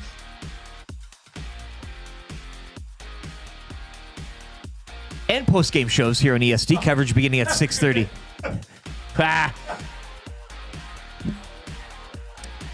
Also last night, Vegas dropped their 4th straight after a 2-1 loss to the Islanders. The Oilers now sit in sole possession of top spot in the Pacific. Jets shutting out Carolina 3-zip. Leafs doubled up the Flames 6-3. Canucks blank the Avs 3-0. Red Wings win again. They defeat the Kraken 5-4 in a shootout. Detroit have won 7 straight. The Ducks snapped the Stars' 5-game win streak, 2-1 your final. Alex Ovechkin goal 878 in a 6-3 Capitals win over the Panthers. 2 other games tonight. Rangers host Boston and Montreal visit the Kings.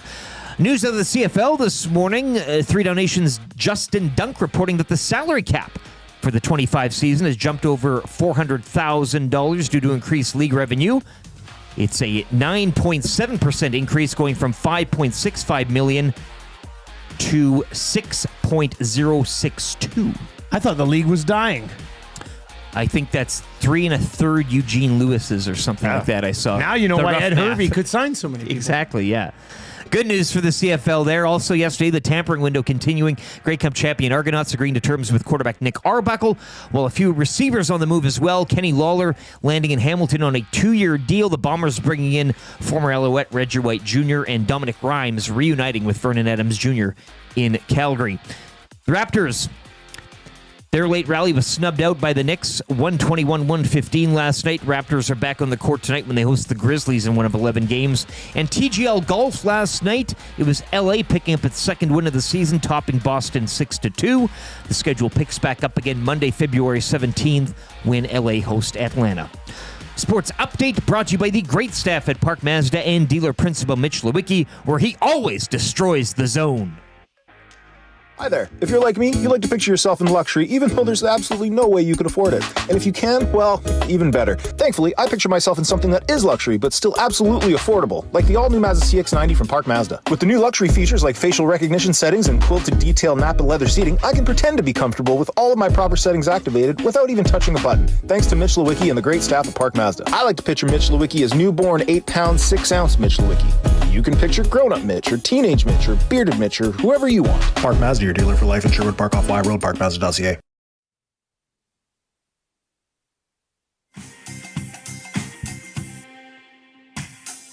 What say you? Hey, nasty crew. We got the Nielson show flu. Well, there's nothing we can do about it. What say you? Hey, nasty crew. My wife thinks I got better things to do, but there's nothing I can do about it. We're tuning in on TuneIn, we're listening online. We catch up with the podcast when we fall behind. We're texting in the nasty chat, what's on our mind. 780-218-9999. No more interference from corporate interest. To Tati and Eric and all at the back end. Like Wyshynski and Noodles, Captain can gauge it. If it's a but a cool man to make a little wager. We can't wait for the Monday mandate. Sharky's always on time. Tommy's always late. Would you like a cup of tea? Forget about the old place. Hey, we were number one in the text race. We don't miss all the commercial breaks, but we sure miss Nickelback today.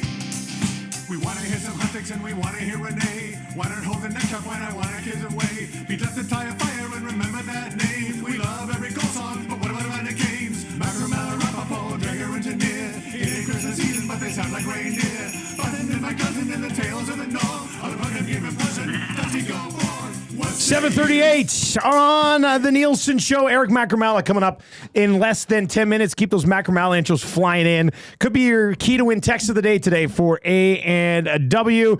Tammy has texted me, said, tell these people I can confirm that your palate thing is not a bit. Oh. Like it's not a bit. It's I thought simple this as was a relation to the night with the bank safe and the bra. well, I mean, if I could have got into it, you know. AJ in Montreal says, guys, I've been in the same situation as that other guy.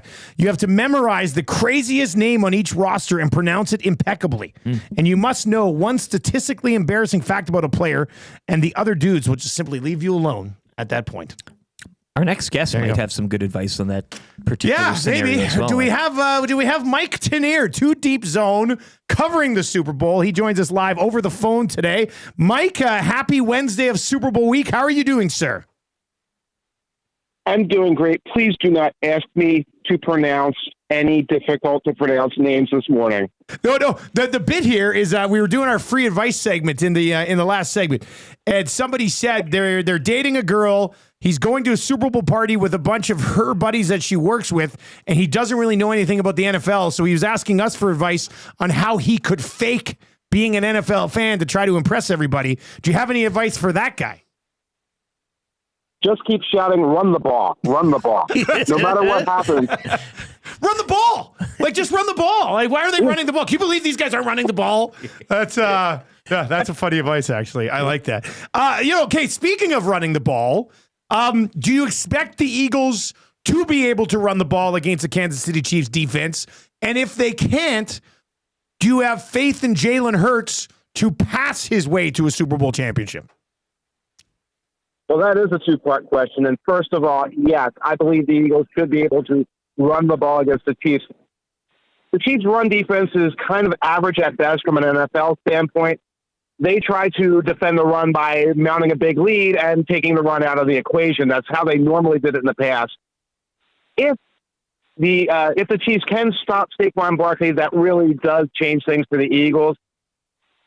I have more faith in Jalen Hurts than most people do. I've seen this guy succeed. I've seen this guy carry the Eagles in the shoulders in 2022. In 2023, the first half of the season, he was able to do that. He's done it at times this year. So that's not necessarily how the Eagles try to win right now, but that's something that he is capable of. And we're missing one other thing. That's the Eagles defense. The Eagles defense can pick up the slack and stop Patrick Mahomes and stop Travis Kelce and stop that Chiefs offense and make things easier for Jalen Hurts if Barkley doesn't have another one of his stellar performances. You know, on the other side of the ball here for the Eagles, and it's not easy to get pressure on Patrick Mahomes, but the Eagles defense has obviously been very much talked about through the second half of the regular season and into the playoffs here as well. How confident are you that they can make life extremely difficult for Patrick Mahomes, and he's not just going to be able to sit there and throw it 7 yards over the field, over the middle to Travis Kelce the entire game? And that's the thing. The Eagles' defense is almost custom designed to stop an offense like this. They get very good pressure up the edges, but they also get very good pressure up the middle with Jalen Carter. They can rush 4. They do not have to blitz because blitzing Mahomes is always a problem. They can take out just about everything on the perimeter. This season, Patrick Mahomes has been trying to get the ball to Xavier Worthy on the perimeter, trying to get the ball to DeAndre Hopkins on the edges. Eagles cornerbacks and Vic Fangio's system takes care of that.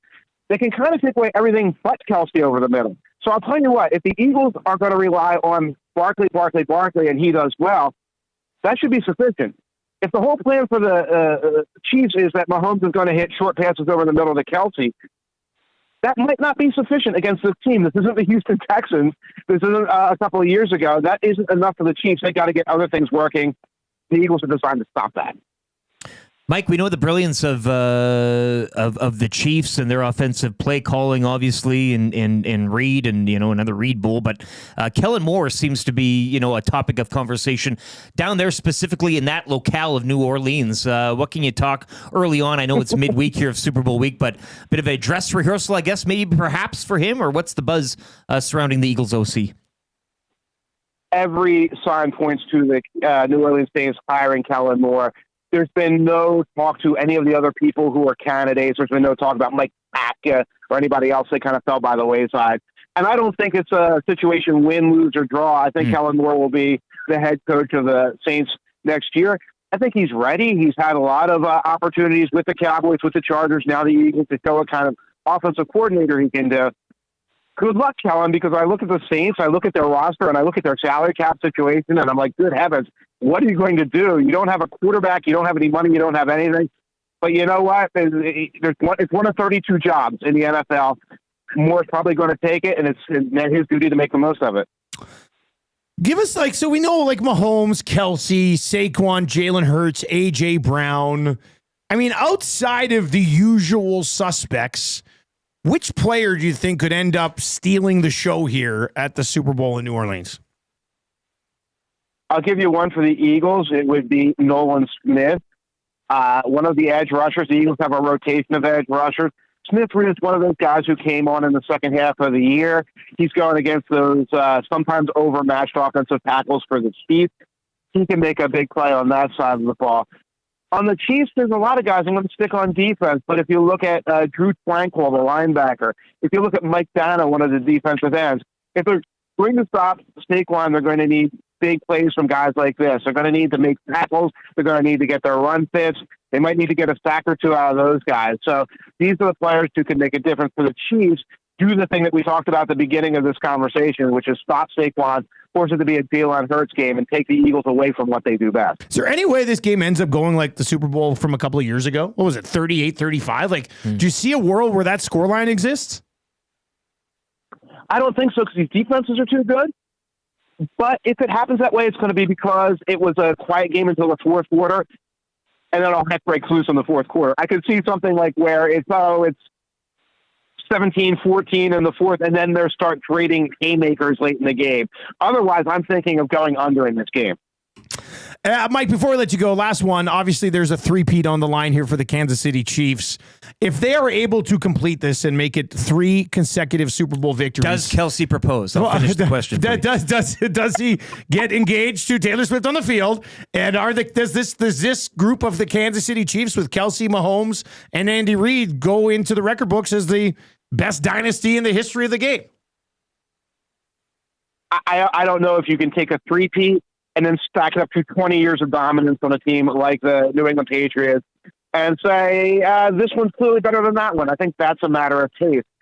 But when we talk about the all-time great dynasties, it's great to be able to say, here is the unique feat.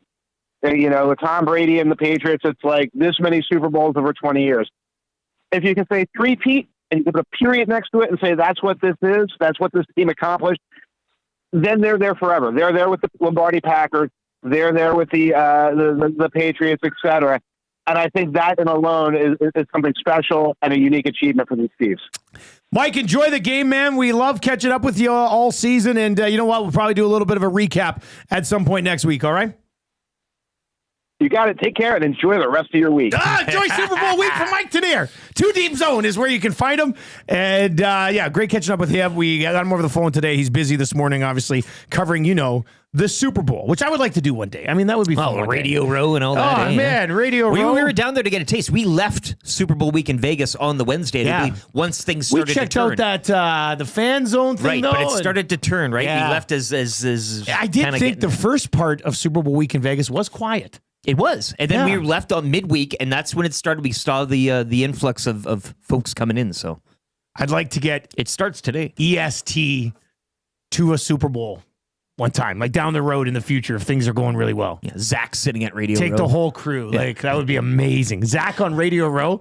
Get me there. Who are you? I'm Tom Brady, Zach. Oh, no.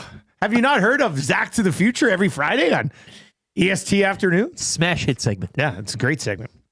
If you've not yet checked out our afternoon shows, I'm telling you, I know many of you listen to us because you've listened to us since the old place, and it's 15 years of listening to us, and we appreciate it and we love you. But, and I know you also take, our word for a lot of things. So I'm telling you, we've added shows from 1 to 6 here for the last 6 months, and they are both spectacular.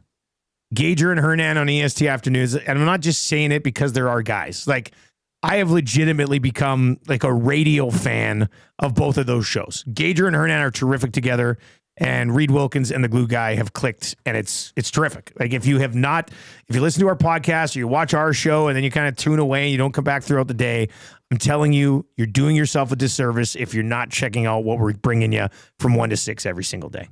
Absolutely terrific. Changing 300. This is a 400-day easy. Changing 100. Let's hammer those thumbs up today. We're going to start to transition to Chicago and Edmonton tonight in hour number 3. Eric Macramalla is going to join us shortly here as well, brought to you by the great staff at Park Mazda. Macramalla intros locked and loaded here. Let's get to a few of these. This could be how you win text of the day today. EST legal analyst and guy who has to wear body armor in cold weather to avoid a repeat of the Egyptian nipple hair incident, Eric Macramalla. EST legal analyst and guy whose end of life plan includes serving sizzling fajitas at his funeral. Sizzling fajitas. EST legal analyst. I don't know if I want to read the nude art class one. Maybe we skip on that one. No. EST legal analyst and guy who pays a guy to follow him around and say, "Excellent idea, sir," after he shares yet another series of terrible ideas. Eric Macramalla. That's a good one. EST legal analyst and guy who likes to sneak out onto the streets of his neighborhood with a Zamboni every time the city plows. EST legal analyst and guy who claims... No, let's go to this one. EST legal analyst and guy who's suing the state of Missouri after his incident exposure arrest because, quote, "I guess this really isn't the show me state." So he's going after the state of Missouri right now. He's a sharp-dressed man. He's at the office this morning. Ladies and gentlemen, it is Eric Macramalla. How are you, sir? My man. So I miss most. Usually I'm so focused on the intros, but Yes. I was just dealing with some youth sports stuff. Oh, no. A parent. Yeah, you know, right? Is it a parent? Well, a number of them. So, and also hockey associations. And I just told someone this morning, and it's taking me a few years, right? Because, I help out with these different leagues and do different things. And it's like, I've never really had difficulty with people until I entered the world of youth sports. Because something happens to the brains of people when they enter youth sports. And then mysteriously parts of their brains go missing and they are unable to function as adults. And it makes me sad. You mentioned the funeral thing. I miss what it was specifically, but it did remind me of something when I heard it. And that is, have you ever hated somebody so much that you just go to their funeral to make sure they're dead? Oh, jeez. No, I am wrong? not. No, I just want to make sure. I'm not here to offer condolences. Make sure this bastard's not breathing anymore. I'm just here to make sure. So, when you line up to shake hands, like, I'm so sorry for loss. Or when I shake hands, like, I'm not really necessarily sorry for your loss. And I don't really think anybody is. I'm just here to make sure that the person's dead. That's a good. So I'm just going to walk over to the coffin. Stand up at the Spite funeral appearance. Yeah, that's right. Get a little slap in the face. Yeah, no, he's still not moving. Open the eyelid. It's good, and his skin's kind of cold. So you know what? It's reasonable to conclude that this person is dead. Okay, all right. Who wants to go to Arby's? I love that lawyer talk. It's reasonable to conclude. Yes, it is reasonable to conclude. Yeah. Would it be wrong if I went to Arby's before the funeral and brought in a hamburger? And that he had difficulty hearing me say, "I'm here to make sure he's dead," because my mouth is full with hamburger, full of roast beef. Is that roast beef is better? Because roast beef is so overrated. I think we would agree. Roast beef is the most overrated of all the cuts of beef. Have you ever had a really good roast beef sandwich? No, because they tend to be dry. Not at Arby's. Right? That's juicy roast beef. That's real. That's juicy. You didn't let me finish my sentence. Great. You didn't let me finish my sentence unless it's Arby's. Okay, and then good. it's juicy. I thought so. Yeah. Okay, good. I thought. But honestly, of all the sandwiches, we have a 15-year relationship. Yeah, I'd love to say over Arby's. Yeah. Remember, it was a point where I'm your longest serving guest. It used to be Bob McKenzie, and now it's me. And how does that make you feel? That you're looking at your longest serving guest. Overall, it must disgust you. Part of me thinks we should have accomplished more since we met you, but something we should have accomplished. Well, 10,000 unique intros over the over 15 years. If you really the do amount the of math, intros that you've gotten, unique intros, it's got to be in the tens of thousands. It's very. No, I think it's over 1 billion. I asked Donald Trump. He said it was over 1 billion. They're the most tremendous intros ever. It's not that we need to accomplish more. We needed to accomplish something. I think we would agree, but it's very hard because there's you and me, and then there's low energy of Jeb Bush to your to your right, and I just find myself the entire time just wondering, wow, could he up the energy? So it's really, really difficult. So yeah, we should all go to someone's funeral, all eating sandwiches back to back to back, wearing t-shirts and shorts, flip flops, even if it's winter, and say, hey, it's here to make sure he's dead. Eric, are you guys serving cheese? What are you doing for the Super Bowl? Yeah, what's the plan? What? What's the plan for the Super Bowl? Do you run a square board? I do. Are you guys going to come over? I've invited you 15 straight years. I did get your Christmas card. It came late. Oh, you did? It came late because of the mail, or maybe you just sent it in early January. But I didn't get it till like mid to late January, and I was like, you know what? I didn't get one. I still love it. Your kids are growing up. My wife is a labor lawyer for Canada Post, so she advised me to hold off on mailing them out. Makes sense. Okay, don't move. Okay, just. All right, just wait. I'll be right. I have to go to the bathroom. Hang on. He does wear pants. Is he actually leaving to go to the bathroom? He's up to just leave him there. Don't go away. I can see. Oh, he's back. That was quick. Has anybody ever done that on the air with you? Telling you wait? No. Here's the thing, though. You didn't wash your hands, and that's gross. You definitely did not have time to wash. What is that? There it is. Oh, that's our picture. Yes. Yes. Remember that? Get the light. There you go. Perfect. So. Clearly, I'm not a hand model. Wishing you a very Merry Christmas and all the best in the new year. And then all three of you signed it.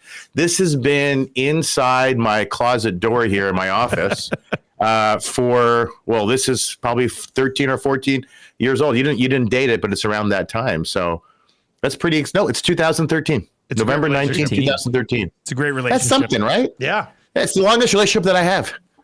We've all been fired since then, but you haven't. So you're the true success. You weren't fired. You guys were terminated. There's a difference. The station was terminated. Yeah. You guys weren't fired. What the hell am I still doing there? I think you're asking the same question I am. What are you doing for Super Bowl? So, when you have kids, things change. So what I do is I have like a little kids thing. We just have one neighbor comes over. Because the thing is, I do want to watch the game. Right.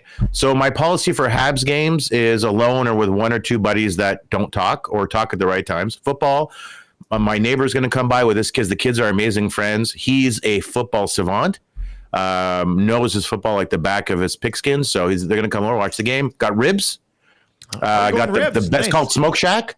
So the guy does. I'm actually having on my show this week just to talk about Super Bowl meals and stuff and what makes good Super Bowl fare. Because his ribs, they're like the best in the city. Everyone loves them. He loves my hits on TSN 690, which is the Montreal station. So that's how we connected. and he's been doing this for my family for free. It's crazy. Wow. I've offered to pay because I'm super rich. So he's like, no, I don't want you to pay. You have a show. I'm told. Even I don't even know that my show is so unpopular. Even I know I don't have a show. Hey, Jeb. What are you doing, Jeb? What the hell are you typing? What in the hell are you doing? Hey, we're not on the air yet. We're on the air. I want you to bring it. Do you think the Chiefs win again? Do you think they three-peat? Or do you think the Eagles fight? Like, is Saquon the difference maker and they actually finish? Such a stupid name, the Chiefs, eh? Such a stupid name. They're allowed to they keep misappropriate. They misappropriate headdress, almost as dumb as the Eskimos' name. Do the Chiefs win? Look, are you going to bet against Patrick Mahomes? No, I'm actually going to bet for him. So if they do win, at least I make money off it. Because I'll be sad. Yes, no, I didn't mean it. I didn't mean it that way, and I think you know what I meant, and I think you were being intentionally hurtful. So, I don't know. You don't bet against Tom Brady. You don't bet against Patrick Mahomes, right? You obviously bet for them, but I think the Chiefs win. Like the Eagles have no obvious holes, right? O-line strong, D-line, backers, safeties, running game, quarterback, wide receivers. This is a team with no obvious hole. Right. The issue is Patrick Mahomes in the playoffs just simply gets better. I think he ran the ball 13 or 14 times last game. He has a sense of the game that nobody else possesses, together with high level of athleticism. And so I just have difficulty betting against that coaching staff and that quarterback. On paper, the Eagles should win, but the Chiefs will win the game. 700-3. What do you guys say? The over. Well, the other thing what do you guys say? I think I want to see the Eagles win. I think if Saquon can be productive on the ground, I think they will win the football game. But I see Kansas City maybe catching a break with the officials somewhere along the way and winning like 24-22 or something like that. Yes. There you go. Beautiful picture of us. Hey, are you having, well, hang on. Enough about me, please. Are you having a party? Are you guys going to party together? Are you doing a big radio thing? Got like party at Century Casino Sports Bar and Lounge, and it is going to be packed. I don't think there's any seats remaining. So it's going to be a good time. Last year, we stayed at the hotel and then did all of our shows from the casino the next day. But that ended up being a train wreck because Trev was an hour and a half late and we were not feeling well. So he was writing his roommate's wife a love letter. That's the reason. And that can take a lot of time.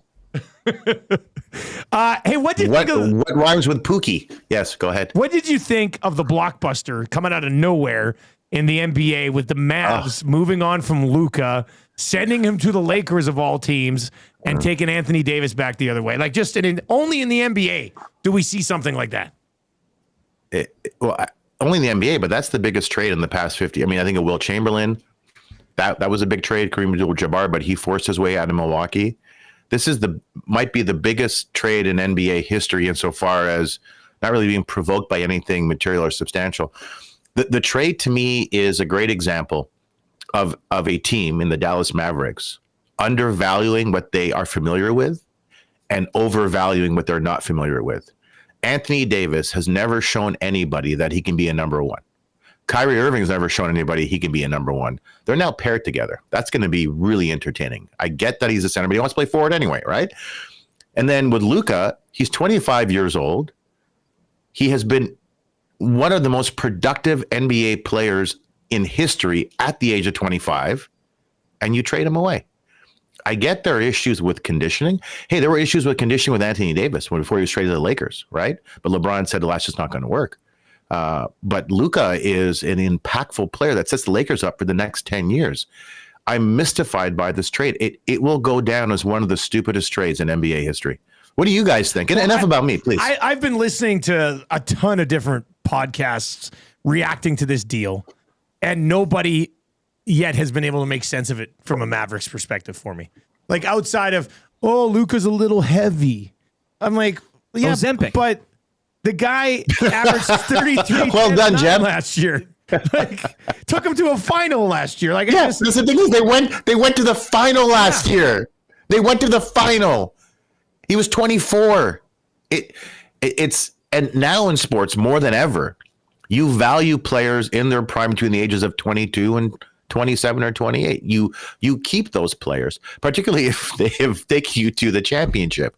It's a bizarre bizarre trade, and I just don't see it working out. I think Anthony Davis had a great chaperone in LA in LeBron James, but I think once he loses that and goes to the other side of that spectrum, that's with Kyrie, it's going to be a disaster. There's the possibility that team is one and done in the playoffs, because Kyrie in Boston, he was a number one, and that team self-destructed.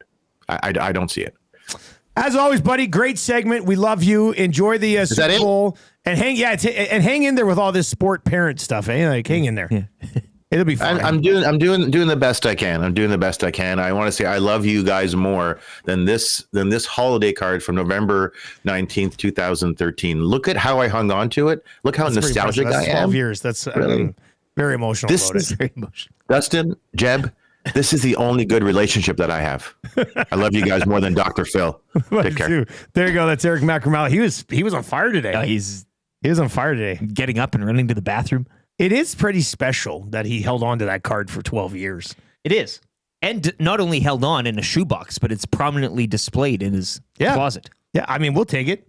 If it's on the inside door of a closet, what is it? His cleaning schedule? Sean set out a seat at Centric Casino Sports Bar and Lounge just for him. Just set out a seat. Don't sit there. That's Macramalla's chair. That's where Macramalla sits. In spirit. My goodness. Yeah. All right, a busy second hour is now in the books. If you are watching over on YouTube today, hammer the thumbs up for us. Almost to 350, which means we're almost to 400.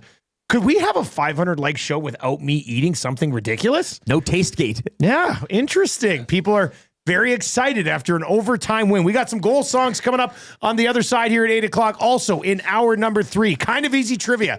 Who wants to play right now? Mr. Mike's gift certificate is up for grabs. If you would like to play, just text Trev at 780-218-9999, 780-218-9999. Text Trev. Let him know you want to play kind of easy trivia today. Win that gift certificate to Mr. Mike's. Wasn't DJ Petrin in yesterday picking up a gift certificate? Sure was. 3 questions too many for Park Mazda. Lieutenant Eric's weekly rankings of power. Greg Wyshynski from ESPN, the GCL Diesel Orange and Blue Breakfast, Marmot Basin Snow Report, and the wrap from William Huff. All coming up after this sports update for the fine folks out at Windsor Plywood Leduc. Oilers over the Blues 3-2 in overtime. Connor Brown, his first goal in 21 games, would stand as the winner. The Edmonton Oilers are back on the ice tonight when they take on the Chicago Blackhawks. Tom Gazzola will get you set. He's live from Westgate Boston Pizza for the GCL Diesel pre- and post-game shows here on EST. Coverage will begin at 6:30. Elsewhere last night, Vegas dropping their 4th straight following a 2-1 loss to the Islanders. Winnipeg shutting out Carolina 3-0. Alex Ovechkin scoring goal 878 in a 6-3 Capitals win over the Panthers. Red Wings win their 7th straight in a shootout 5-4 over the Kraken. Vancouver blanked the Avalanche 3-0, and William Nylander, the hat-trick Leafs double up the Flames 6-3. 2 other games tonight. Rangers are at home to Boston. Montreal will visit the Kings. CFL news this morning, per sources, 3 Down Nation.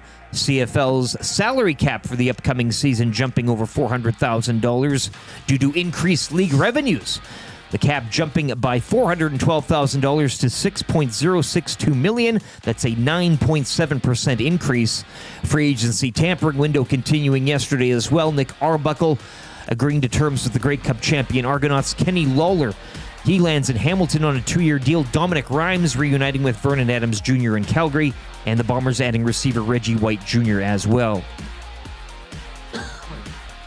Pardon me. Karl Anthony Towns with a double-double as the Knicks will hold off the Raptors 121-115 in NBA action. LeBron James, he had another evening, 26 points and assists, shy of a double-double as well. Lakers take the Battle of LA over the Clippers 122-97. 11 games around the association tonight, one of which will see the Raptors playing host to the Memphis Grizzlies. And the TGL golf schedule will take a bit of a break. Action will pick up Monday, February 17th when LA at host Atlanta. LA winning its 2nd of the season last night, topping Boston 6-2. Sports Update brought to you by Windsor Plywood Leduc, locally owned and operated, serving Leduc and the surrounding area since 1993. Doors, flooring, baseboards, and of course, plywood. Go see the knowledgeable staff at Windsor Plywood Leduc. Connor Bedard. Let me say yeah. Remember that name.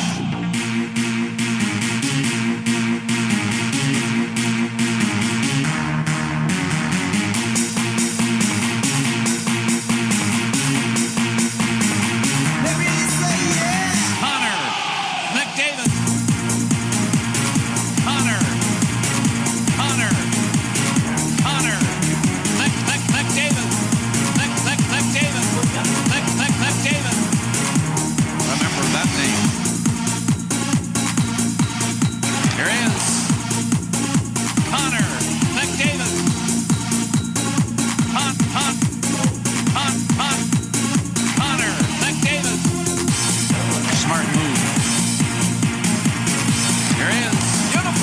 Remember that name. No, no, no, no, no, no, no, no, no, no.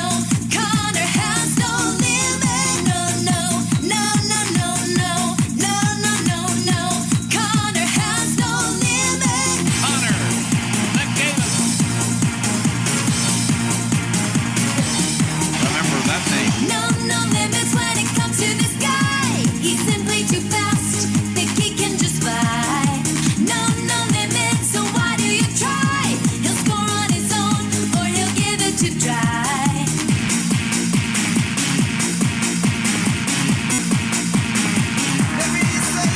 Connor McDavid. Fans in heaven, cause they're 9 to 7. The nation in love from Gibbons to Devon. Looking to pass, deep men on the ass. Second contract, a lot of cash. Tick, tick, tick, tack, take your time. McDavid on your team and you'll be fine. Just open your eyes and you will see it. Oil it for real, cause he has no limit. No, no, no, no, no, no, no, no, no. Hakuna McDavid. For the kids. What a wonderful phrase. Hakuna McDavid. Ain't no passing craze. You have no worries because of the way that he plays. Yeah, say it, kid.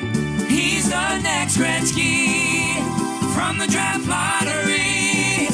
Hakuna McDavid. Hakuna McDavid. Hakuna McDavid. Hakuna McDavid. Hakuna. You have no worries because of the way that he plays. He's the next Gretzky from the draft lottery. Hakuna McDavid. Try, try, try, try, try, try, try.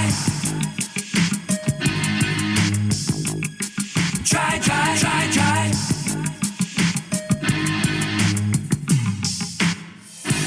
Leon scored a goal tonight.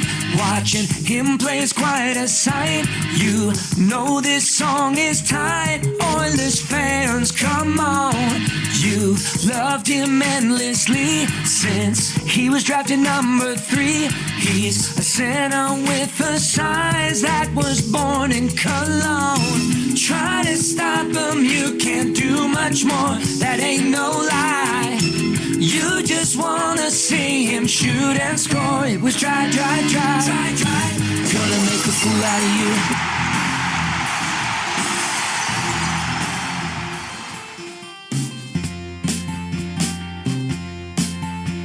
I think we're gonna be glad. I think it's today. Yeah. Connor Brown scored last night. He's dragging his sleigh. He's finally off the schneid. He's finally off the schneid. Connor Brown's off of the schneid. It's about fucking time. He's had chances galore. 2-1s and breakaways, yeah. But he could never score even straight. Oh, Connor Brown off the Schneid song. And he actually got off the Schneid last night. Very fitting song for the show this morning. It is the Nielsen Show, brought to you by South Fort Chevrolet. Drive a little, save a lot. We are coming at you on YouTube. We are coming at you on TuneIn Radio. We're coming at you iHeartRadio, and of course at EdmontonSportsTalk.com and podcasts after the fact. So we've got lots to get to in hour number 3 here. Nielsen Show is brought to you by South Fort Chevrolet. Drive a little, save a lot. They got the 2025 tracks on right now, $148 bi-weekly. Really nice deal there. And I used that cable they brought me yesterday to plug in my truck again. And? It was perfect. Yeah. My block heater was toasty warm. Garrett may have lost the draft, but he wins the day. He did win the day. Yeah. www.southfortchev.com. You can text us anytime in the Paris Jewelers inbox. Valentine's Day is just around the corner. Treat the one you love to a special item from Paris Jewelers. One of your texts, and there's a lot of good ones today, will win text of the day for A&W. And, of course, we're coming at you from the Popeyes Louisiana Kitchen Studio. They've got that $4 value menu right now. 5-piece nugs, fried pickles, mini chicken wrap, mini chicken sandwich, and a blackened cauliflower. $5. Your choice. The boys had Popeyes yesterday because I screwed up. Reed was in a chicken coma. Oh, Reed was in the a chicken coma recliner on the dunk video. So I told the boys that Patty from the brew house was going to be bringing by 40-ounce steaks. And so Reed, none of them brought in lunches and everything. So then Reed and I are playing Tecmo, and it's like 1:40, and Patty said he was going to be here at 1:30. I'm like, so I text him, like, where are you? He goes, is today Wednesday? I said, yeah. He goes, no, man, today's Tuesday. I was like, oh. He goes, it's tomorrow. So then I told Reed, I said, oh, man, Patty's not coming until tomorrow. And then Reed was like, so there's no steak? I said, no. He's like, oh. So then Glue Guy stepped up. This is why he's the Glue Guy. Yes. Glue Guy whipped down to Popeyes and got a bunch of chicken for the boys. Good man. So that was nice. But yeah, the afternoon guys today are going to be diving into those 40-ounce steaks from the CBH today. Iwanek will be licking the plate clean. Oh, Maddie's already said, well, I ate 60 ones. And he's like, I'm not finishing anybody else's now. And the vegetable accompaniments as well. Yeah, he ate all. He does the whole thing, the bones and everything. No, that is funny. All right, who's playing Kind of Easy Trivia today? Who do we got, Trev? This is Jesse. Jesse is going to play today, looking at his hands on that gift certificate to Mr. Mike's Steakhouse Casual, where the Nielsen recommendation will be the classic Mike burger and fries. I suggest the gravy as well. It's delicious. Are you ready to stake your claim? Head to Mr. Mike's for a 2-course steak dinner for just $39.99. Start with an Emperor's Caesar's. I can't do it. Start with an Emperor's Caesar salad or rustic onion soup. Then enjoy their tender 7-ounce sirloin steak with béarnaise butter and garlic mashed potatoes loaded with savory toppings. Mr. Mike's, eat locally. Enjoy casually, son. All right, who's playing again? I already forgot. Jesse. All right, Jesse, you ready to go? Yeah, let's do it. All right, here we go. Trev will start the ticker. I have to read the first question. You need 3 of 5 to win the gift certificate to Mr. Mike's. Best of luck. Did the Edmonton Oilers win last night? Yes. Who scored the overtime winner for the Oilers? Connor Brown. Which city will the Oilers play in tonight? Chicago. Who wears number 98 on the Blackhawks? Connor Bedard. What is the name of Chicago's NBA team? Wolves. Boom. 5 for 5. Big NBA guy. No. Bulls? I think he said Bulls? Chicago Bulls. That AM radio is a viable and modern source for news and entertainment. Totally. People don't listen to AM like they used to. Seems like it's more about FM and color TV. That's stupid. It sure is, Kevin. I'm stoked. You stoked? I'm stoked. Just so stoked. You cannot come to my house. No, not today. Cannot come to my house. No, not today. Look at Gager sliding into the chat there. This is pretty good stuff, Gager. It's like you've listened to the show for a long time. Yeah. Gager walks in to get the text of the day for A&W today. Gager, looks like Dusty made a mistake yesterday. Ladies and gentlemen, that's Joaquin Gage. 2 guys in goalie in EST afternoons. You know, he sends that in, takes the scarf, and throws it over. Yeah, of course. That's the play, right? Like Gager, I wore a scarf today and a nice jacket. It's on the thummy. I guess you would have seen it maybe. Yeah. But that's because of you, buddy. Your scarf wearing yesterday has a trickle-down effect here at the office. Be proud of that. All right, Trev, are you, do you have you're going to do cheese and crackers today? Are you a cheese and crackers boy today? Well, it was you Monday. Yeah. It was LT yesterday. Okay. Yes. So All right. I think I'm excited for your dish. That's me today. Do you want to go get it ready? Or is that for I don't care. Weekly rankings? Well, I figured. Because weekly rankings are coming up. So we're going to do 3 questions. Then we're going to do weekly. And you said you had some prep. Yeah. So you can go prep. We'll do 3 questions. Yeah. It's nothing and then we'll special. get into weekly rankings. Yeah, because I thought weekly rankings would fit in nicely with a. Don't make fun of my Yeah, snacks. no, you go prep it. We'll Come do on. 3 questions, and then you can bring it over when he does his weekly rankings. I trust you guys. You brought eggs, didn't you?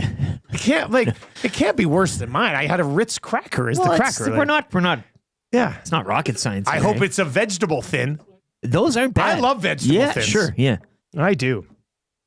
Guys, I heard wolves, not bulls. Chicago Wolves. I That's thought what I heard bulls. I mean, you get bulls, wolves. He's an It's AHL very guy, that close. Jesse, hey? That's what it was? Yeah. Guys, tell me that guy didn't just say wolves. Man, I thought he said bulls. That's why I was like 5 for 5. But there was some hesitation there.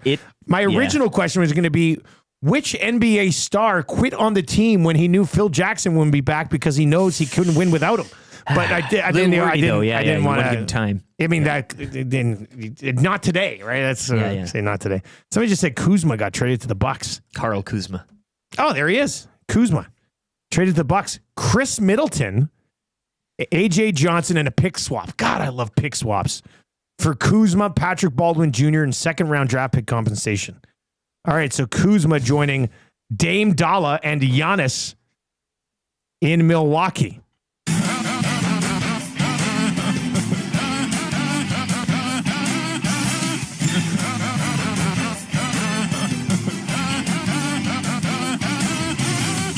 You love to see it. Yeah, Rip's been banging the Trailblazer drum as well that we haven't really turned our it's all right, attention man. to, They've been but, playing well. Yeah. He's still technically kind of a non-factor. But you never know. Rip City, we see you. We see you. Guys, for sure he said Wolves.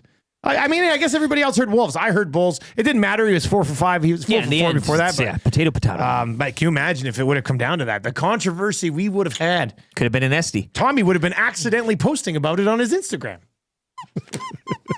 Or let somebody else post it. That on his gentleman's Instagram. agreement showing up tonight at Westgate Boston Pizza. That was a good text. Too, That was from a good earlier text. in the show. Who was real that? sly? I think it was Dex because Oh, remember yeah, it he's was been Dex. on a hot streak. Dex been on a hot Do you think he is the lately. Portland Trailblazers? All right, let's get into 3 questions too many today. Lieutenant Eric, do you have a liner for the segment? 3 questions too many. Brought to you by the great staff at Park Mazda, where dealer principal Mitch Lewicki and the entire staff swear it was Wolves. Park Mazda, your dealer for life. Do you have a Twitter account? Yes, at Lieutenant_Eric. You can follow on Twitter. And follow the station as well at YEG Sports Talk. And give us a like over on YouTube. We are 32 away from changing 400 here. Hashtag let Tommy live. Yeah, I know. I was like, Tommy's just not able to live his life right now. You know? He's tough one. Yeah. All right, question number 1. What do you guys think the Oilers would have to give up to get Parayko from the St. Louis Blues? Oh, geez. Now, it really comes down to if St. Louis is viewing this as getting off of the next 3 years of his deal. But I think the $6.2 million for Parayko. Is there a third party? I mean, this guy is on the Four Nations team, is he not? He certainly is. I think the 6.2 for Parayko, with the cap going up, will actually become a rather manageable number. He's 31. He's going to be 32. He's got 3 years left on this. A contract expires, I think, right after he turns 36. So I don't. What would you have to? I don't know. Because I don't know how it's viewed as taking the term on that deal. Send in your packages now. But if let's say the Blues asked for a first-round pick and Bo Akey for 3.5 years of Colton Parayko at $6.2 million. Are you doing You're in that? a window. Are you doing you're in a window? You're in a window. I know people like Bo Akey. I'm not Yeah, sure what he but- becomes, but it's still very much a wild card. Yeah. Do you do that in this window? Like I said, we're just spitballing here. I don't know if that's fair value. I don't know if it's too much. Would you do that? I don't think they'd move him anyway, but I think he'd be a great fit to round out the top 4 here. He's been a great fit for years. Right? Gus says no. Local guy.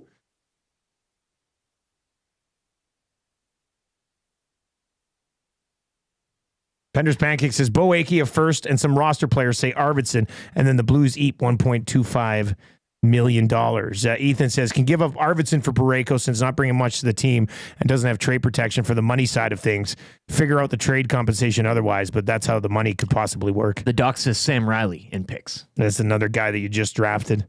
That's like the whole look. You what they give up for? They moved Barry, they moved Reed Schaefer. I mean, you get a defenseman like Ekholm. Yeah.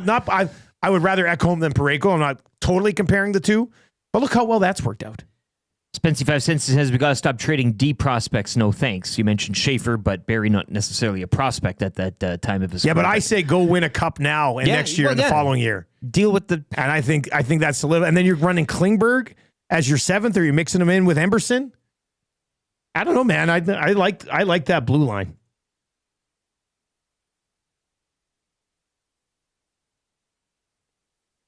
Let me bring up Puckpedia here. Because is it longer than 3 years? Let's see. Bones would move mountains to get Parayko at 6.2 for 3 years. Make it happen. Let me just check here. Colton Parayko. Oh, yeah, he's a UFA in 2030. So it's actually, I think, let me see. Let me just double check this. So you've got him this year.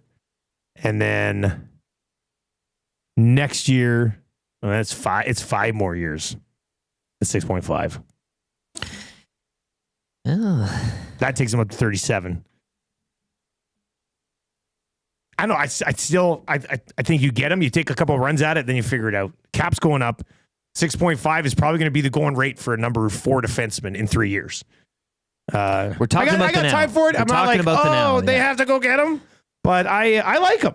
I think he's a good defenseman. I think he'd be a great fit alongside Darnell Nurse. But then you could call them the Tower of Power. The two of them. The Tower of Powers or something like that. The great funk group, I think. Hey? Question number 2. Do you guys think the Oilers should try to get Brad Marchand out of Boston? Sure. I think this is. Somebody's bringing this up on Two Guys. Get them all. Is this is Low Tide driving this? God love Low Tide. But I think I saw a Low Tide article about, if the Bruins decide to move him, the Oilers should go get him. But I don't know if anybody else is talking about it. Like, is this a Low Tide origin story, or is this also out there somewhere else? I don't know. I would have the conversation money wise and all that type of stuff. Like, you're not. If somebody calls about Brad Marchand, you're not going to instantly be like, no. But it's like, also not happening. You're also not like, oh, we'll move the world and earth to get him type of thing. Sure. So, Pender's Pancake says there are several articles on Marchand to the Oilers, but everyone just links back to Low Tide originally, I think. So, oh my God, Jesus, oh my God. All right, let's get to the. Well, they got options. That's nice. Let's get to the third question. I think you need to cut the sausage a little thicker there. You know what? There's a mix. Right. Oh, there's options. I didn't see the. Yeah, we got options, baby. Okay, let's get to question number 3. Then we'll dive into the weekly rankings here. Tube Socks asked earlier. I want to get to this. Do you think more people would be on board with the 4 nations if they just called it the Canada Cup? Because the Canada Cup was only like 5-6 teams. It wasn't like a 10, 18, 12 team tournament.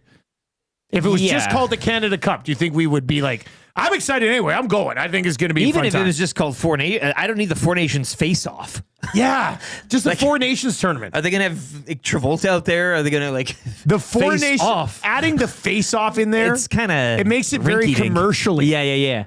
Right, which is kind of what it is. But you could have faked the 4 it. Nations. Yeah, that's 4 a Nations little more Cup. clean. The face off, it just sounds like, there's nothing to play for.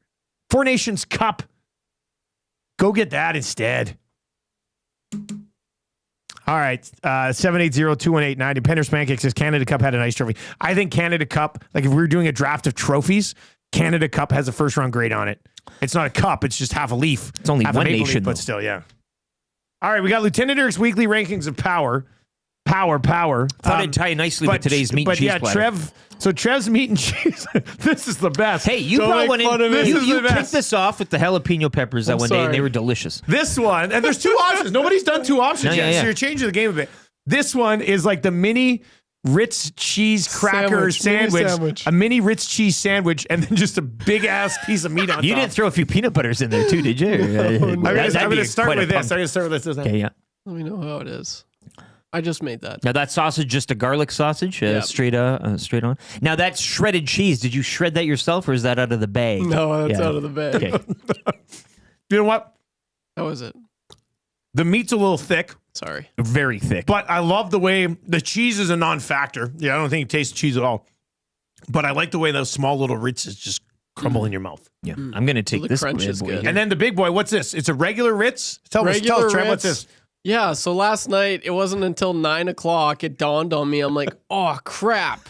I'm like, I'm going to get absolutely ripped to shreds if I don't, put something together. So I look in the fridge, and this is all I had. And I had like 5 or whatever the Ritz is left. The big one? The Ritz.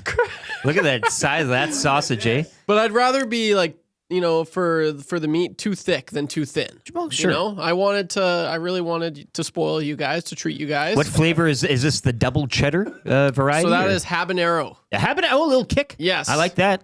So this is all, and I was like, oh, should I go? And if it wasn't, and I'm like, that's minus 30 right now. I'm like, I don't really feel like going to Safeway. So I was just like, I'll put this together. Hopefully I don't get... You kicked it off with the banana pepper tray, which was great. Thank you. Nothing wrong with this. Really? I like it. It just looks weird. Poverty platter. It kind of just looks like something that I guess I'd chef up.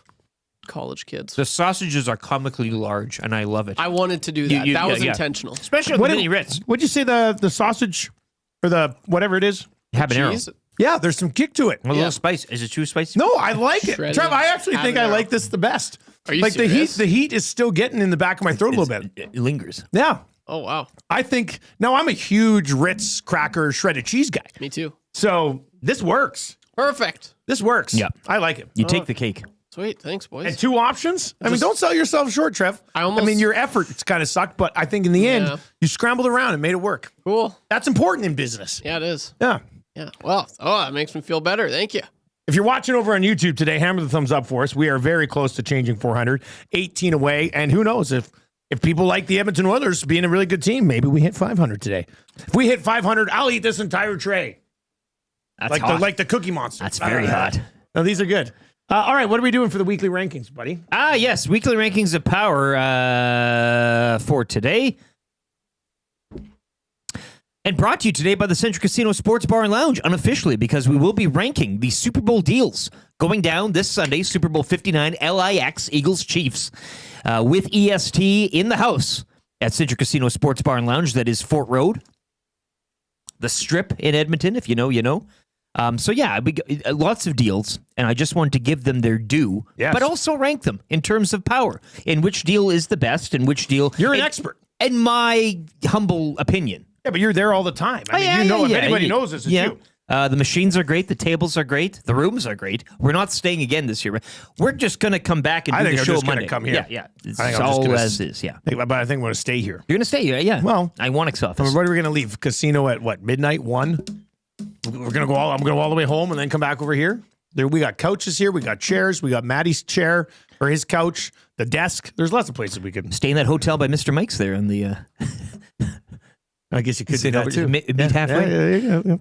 Yeah. Super Bowl deal, Central Casino Sports Bar and Lounge. We're going over the top 10. All right, let's do it. Number 10. Bud and Bud Light, 23 ounce, $8. $8 for the 23 ouncer. Yeah. Now, again, we did the draft yesterday as well. That's a nice light lager. Would you like come have a shredded cheese and Ritz cracker with meat on it? Eat. Go ahead, Brendan. You don't be shy. All right. Number 9. Team Feature Cocktails, 2 ounce, $9. Really? Yeah. Well, there's some good bang for your buck there. 2 ounce cocktails, $9. You can add another ounce for a little more. Number 8. Chili cheese dogs with choice of side, $8. It's not bad for a chili cheese dog. And not a just choice a of hot dog, side and for a choice $8. of side for $8. Number 7. The ponies. Some might argue so you're just laying out ponies. A little down the list. Maybe Iwanic would have them higher, but you. I wouldn't mind sprinkling in the ponies. ponies. You like a sports bet, yeah. And I don't know. You're not a big track guy, are you? Like this might get you the juices flowing. If there's one thing I need, it's another way to bet. I want you and Milne, slapping your tickets right on your. Number 6. Garlic dry ribs going down for $8.50 a plate. I drafted dry ribs yesterday. We're kind of in the middle of the pack now. Number 5. Pound of wings, $9.50. Wings edge out the ribs, but they should be neck and neck. I mean, that's how they it should be middle of the ground. Yeah. If dry ribs edge out wings, you're not doing wings right. And that's no disrespect to the rib game. No. Ribs are where they should be, right behind the wings. Number 4. Surf and Turf, $9.99. Now, as somebody... How's that even possible? Well, exactly. You're more for the turf than the surf, I would say. I would order a surf and turf, and then I trade somebody my surf for their turf. I'd take your surf. I go double turf. But I'm not giving up that turf. Steaks are great at the Central Casino Sports Bar and Lounge. I've been having them all year. Steak sandwich, nice and tight. They cook them right. So the surf and turf, $9. Again, surf and turf, $9.99. That makes no sense. Top what a 3 deal. now. What a Top deal. 3. Number 3. Alley Cat 6 o'clocker lager, 473 milliliter can, $8. The tall boys. That's your tall boy. $8. $8 a can for the 6 o'clocker lager.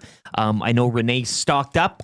Don't know if she'll have enough. I don't know if you'll ever have enough. She won't have enough. You'll never have enough. We will drink them out of our beer, guaranteed. That's the exercise. I'll be disappointed if we don't. How big is the pyramid this year? Hey, Renee, how many are left? Bring them out. Number 2. Smoked brisket cheesesteak, $9. It's a hit. It's the Thursday special all NFL season long during the regular season. You don't need to know anymore, really. You get the choice of side as well, the accompaniment with it, but smoked brisket cheesesteaks, $9. All right, and number 1. Number one in the Super Bowl deals going down Central Casino Sports Bar and Lounge, Super Bowl 59 LIX. Alley Cat 6 o'clock or lager, bucket of 4 cans, $29. Oh my! It's goodness. the bucket. It's the bucket. This is like an anaconda taking down a pig. Just incredible stuff. That's you taking down a bucket. There's going to be buckets flying. I wonder how much Renee brought in. She did a little Instagram reel story, and she was eyeing up like a whole stack of flats. But even then, I still don't know if it's enough. No, that pyramid from last year Cam was from Alley legendary Cat stuff. on call. On call, yeah. Just so you know, we need more. Yeah. All right, Greg Wyshynski is on the other side. We will get his thoughts on where the St. Louis Blues are at. We watched them last night. Connor Bedard and the Blackhawks tonight against the Edmonton Oilers. We will get into that as well. If you're watching over on YouTube, we are about to change 400. If you want to hammer that thumbs up, maybe we smash through 500 by the end of the show on a double dip, right? We're breaking down yesterday's game, and we're setting up another one tonight. GCL Diesel Orange and Blue Breakfast still to come. Marmot Basin Snow Report. The wrap for William Huff. But Greg Wyshynski from ESPN on the way next. They've got a Hart Trophy watch, and Leon Draisaitl isn't at the top of it. Does Greg Wyshynski hate this city or what? We'll get into that, but first an update with Lieutenant Eric.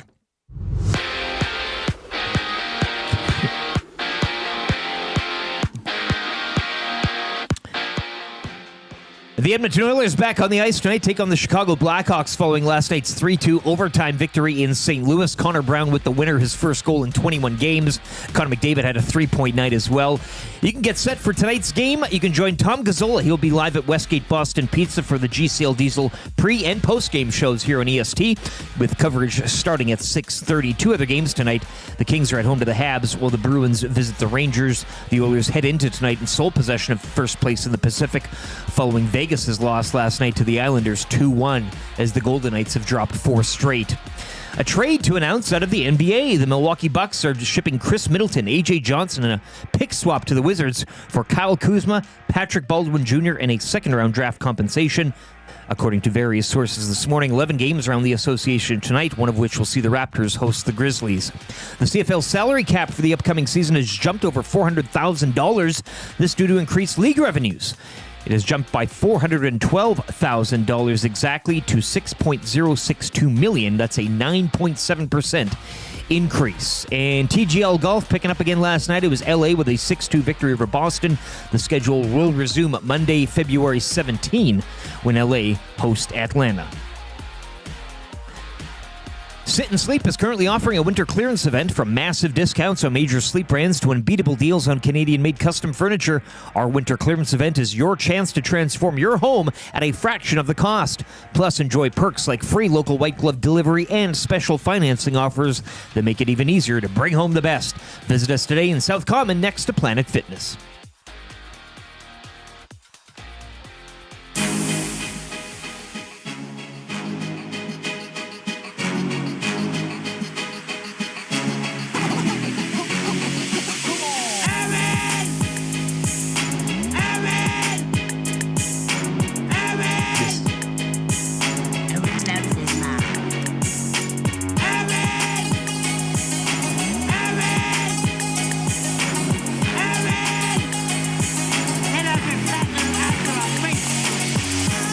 $8.34. I think we finally found something that worked with our Wednesdays there. I think we found accommodations for you as well post-Super Bowl, as the Chiefs having a post party at his place 5 minutes from the casino. You can sleep on one of his many couches. Can you imagine me sitting here doing the show Monday morning being like, oh my God, I slept at a Chiefs last night. I can. He sent me this amazing song. Take me there.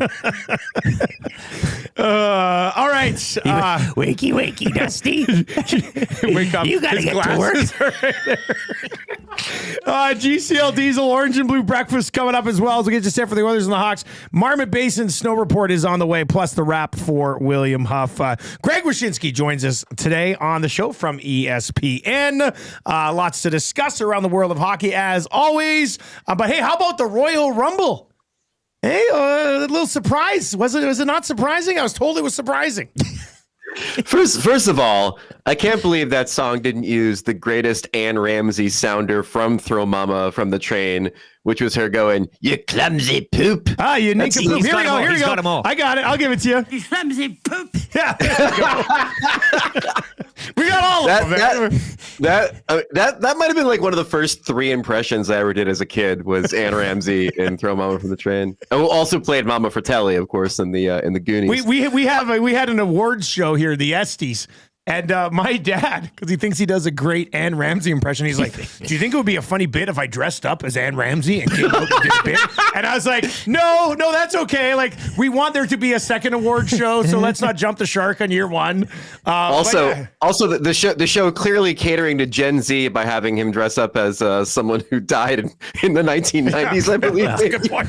That's like the Royal Rumble was, I mean, everyone knew Charlotte Flair was going to win the women's one, and then the Jey Uso thing in the men's one was this real surprise. I mean, I don't think anybody really thought that he'd be the one to advance. But again, like, as much as I'm not exactly a fan of his in-ring work, he's one of these guys that I think gets pretty blown up stamina-wise, just getting to the ring. I mean, like, he's got everybody loves him, man. They love doing the yeet chant and stuff. So I can't hate on them trying to capture the zeitgeist while the iron is hot.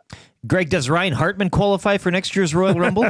I haven't heard if he's appealing yet, and I actually think it'd be insane if he does, because, you know, for those who didn't see the Department of Player Safety ruling on Hartman driving Tim Stutzla's face into the ice, they not only spelled out like point by point what he did on that play to kind of make it a premeditated thing, but also spelled out the fact that if you look at all of the suspensions and fines for this guy in his NHL career, he's basically getting disciplined by the NHL every 60 games, regular season and postseason. So I mean, like, I don't know what I don't know what appeal this guy could make other than maybe there wasn't a severe injury on the play, because Stutzla, you know, finished the game and obviously is not affected by it.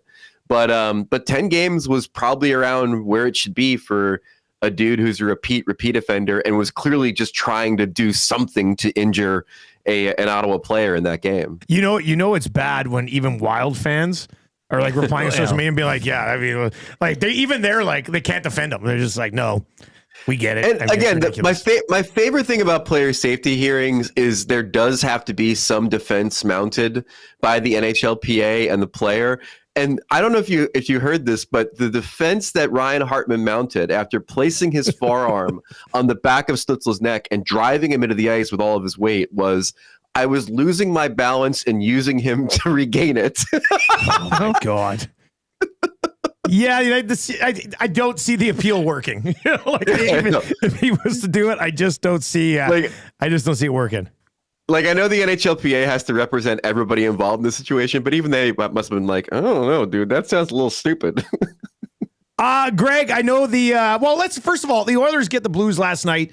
They come away with a 3-2 overtime win. Connor Brown somehow snuck on the ice in overtime and buried the winner, which was huge for the Oilers last night. What do you think? Where's St. Louis is almost 10 points out of a playoff spot. Yeah. And we were talking about, like, their blue line outside of Broberg's kind of old. Like, those guys are all 31, 32. They added Fowler. Like, what do you think is happening, and what's the conversation in St. Louis between now and the deadline in early March?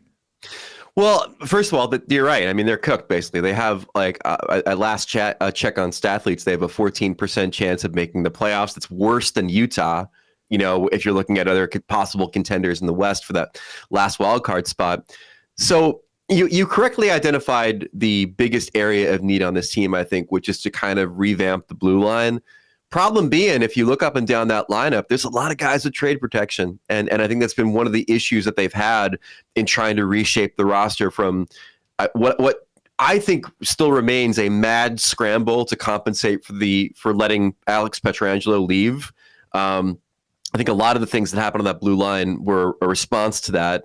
And overall on the team, I mean, just you have Thomas, you have Kyrou, Neighbors has had a really solid season, Buchnevich has not. They've got some decisions to make vis-a-vis what the core of this team should look like, and frankly, whether it would behoove them to maybe take a step back for a couple seasons. The Edmonton Oilers get the Chicago Blackhawks tonight. How would you describe the first couple of years of Bedard's career?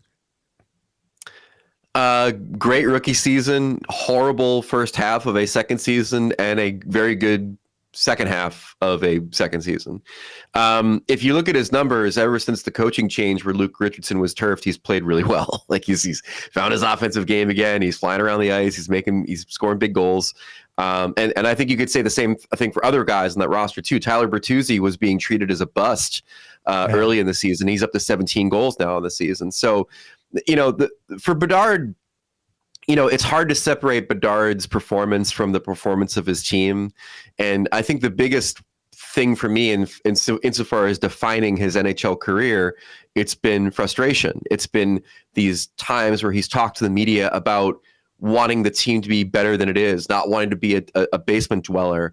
And then, taking a look at that roster and realizing, well, they stripped it down to the foundations to get this kid. They got him, but they are so far away from being even where the Sharks are in their rebuild that you kind of feel bad for someone who clearly is extremely competitive, extremely proud to look around and say, I don't have enough here to win yet. And how long is that going to take? Greg, out here in the West, the Oilers 2 points up on the Golden Knights with a game in hand this morning, so we can put our feet up and kind of, I like glancing at that wild card battle in the East. Who would you say is more equipped? I know prior to the deadline right now, but the Wings have won 7 in a row. The Lightning, always with that pedigree. The Bruins just won't go away. Columbus have been playing, above their realm, albeit have lost 2 straight. But Islanders have been turning it on late. Like, who do you kind of like filling out those 2 spots when it's all said and done? I got to talk about Edmonton for a second. Did you guys see the Athletic player poll this morning that they put out? I did not. No, I did not. Okay, so they have a player poll of like over 100 players where they do the usual questions of like, what coach do you like? Should Gary Bettman retire? Like that whole thing. Yeah. They did a bit about what city would be at the top of their no trade list. Okay? What city would be at the top of their no trade list? To the surprise of no one, the answer was Winnipeg. But the reason I bring it up is not in the list of cities in the graph and not in the list of cities in the honorable mention was Edmonton at all. Hello. Right? Yeah. How great is that? I think that is definitely Connor and Leon effect. I think that is definitely doing this survey in the wake of a Stanley Cup final trip. But I kind of believe that as more players have become familiar with the amount of money spent on facilities, how well the Oilers are treated, I kind of feel like if you correct me if I'm wrong, boys, but if you did this 5 years ago, Edmonton's definitely on this list, right? 100%. And now they are nowhere to be found insofar as like where players wouldn't want to play. And I think that is clearly a testament to Connor and Leon, but also a testament to how much the team has done to make playing at Edmonton. Maybe it's because experience. Our LRT line to the West End is almost complete. Now that it's complete. Maybe that's it. It's taken years. I mean, it's clear. I mean, taxes, climate. I mean, you got it all going on there. You but can now no. can now take the train from downtown to West Edmonton Mall. There you go. So I just thought it was fascinating because I mean, Edmonton would always be somewhere on that list, and it's really cool to see how perceptions have changed. But Lieutenant Eric, to go back to your question, Detroit is on an absolute heater right now. And I think that the Todd McLellan effect has really taken hold there. It would not surprise me to see them make the playoffs for the first time in a long time. I fully expect Tampa to make it. The Islanders are on a heater. I'm still not selling my Rangers stock. I still think that they're going to be the team that makes the wild card cut in the East, even though the numbers aren't really mathing for them right now. And there is a chance that they might go into full sell mode before March 7th and trying to move guys like Zibanejad off the roster and Kreider off the roster. But the one that's really interesting is Ottawa. Ottawa's also been on a heater, but now the injuries are starting to pile up. I think Pinto was hurt. Norris is out. They've been on a real roll, and and things have been feeling good. I talked to Brady Kachuk the other day. He's like, I've never experienced this, being a captain of a team that's contending this late in the season, and I'm a little bit concerned now that they might be the one that sort of fades back a little bit as these other teams surge forward. Connor Hellebuyck at the top of the Heart Watch right now, understandably so. I mean, he's been phenomenal. How can he, though, when you've got Comrie on the same team? Yeah, but you've got right? Eric Comrie had a shutout last night. So how good can Hellebuyck possibly be? What's the top 3 right now? Who do you got? It's well, again, this is not me. This is the voters who vote, who give me their ballots every month. And it's Hellebuyck, then McKinnon, then Draisaitl. And Draisaitl is just a hair ahead of Quinn Hughes right now. Again, if you go into the metrics, Leon is the best player in the league this year. I think as Connor continues to tighten the gap in the points race between them, maybe his argument gets a little less compelling insofar as being the most valuable to his team. Look, I think the Jets now have 38 wins and Hellebuyck has 33 of them. Like it is, it's hard to argue against the season that he's had. But again, what you come back to though is how few defensemen won Pronger in like the last 30 years has won the award, and how few goaltenders 4 times, I think, since they changed the Vezina criteria in the 80s, has a goalie won the Hart. I mean, it does leave the door open for Leon. It does leave the door open for Nathan McKinnon, for Kucherov, for some other guys, because there is always going to be the perception from the voters that the defensemen have their award and the goalies have their award, and this should be an award that values the guy who leads the league in points. Jurassic World Rebirth trailer. Your quick thoughts. I haven't seen it yet. It came out after the show started. The premise of the movie is that it is another island where they did all the research for Jurassic Park, and that the island is populated by what one character says is the worst of the dinosaurs, which makes it sound like kind of like the dinosaur Suicide Squad. I don't know, but like, I don't know, man. It's people running away from dinosaurs, and somehow little kids are involved in this too. I don't know how. They keep making them. They get progressively worse. The last 2 I've not been a fan of. Yeah. But I keep watching them. Because I'm like, please me too. Because the original Jurassic Park, we say it all the time, Greg. Like, we think the original Jurassic Park's the perfect movie. Could be the best movie ever. We love it. Every line is quotable. It's one of the best. It's one of the best experiences I've ever had in the theater. Yeah, this one's fine. It looks great. Mahershala Ali plays a guy named Duncan Kincaid, which sure, and we'll go from there. There's raptors. There's Scarlett Johansson being chased by raptors, and I'm sure there's a few AI photos that already existed. Yeah. Also, did you watch the Fantastic Four trailer yesterday? Oh, dude, I'm so psyched for it. Like anytime Marvel can break its template and do something that's different aesthetically, and this one obviously is in sort of a alternate timeline, almost like Tomorrowland looking world. It's going to be cool. I'm not exactly sold on Pedro Pascal as Mr. Fantastic, but the rest of the cast is great. And any Fantastic Four trailer that gives me the shadow of Galactus being cast over New York City, just take my money. I'm going to be there. I'm getting excited for that one too. It comes out the same month of Superman.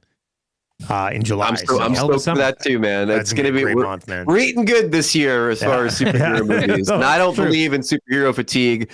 I think people just want to watch good flicks. I think Deadpool and Wolverine was a good example of that. Greg, as always, man, we appreciate it. Thanks for the time. Anytime. There you go. That is Greg Wyshynski joining us. I almost said from Yahoo Sports. That was a long time ago. Daddy. Yeah, well, that's Puck Daddy from Yahoo Sports. Greg Wyshynski. He's grown up. He's at ESPN now.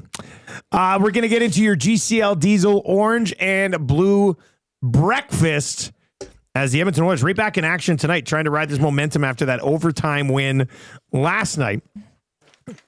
GCL Diesel, providers of the best diesel engine components around, from turbochargers to injectors, fuel pumps to sensors. They are the critical engine component experts, proud to serve Edmonton and Northern Alberta for over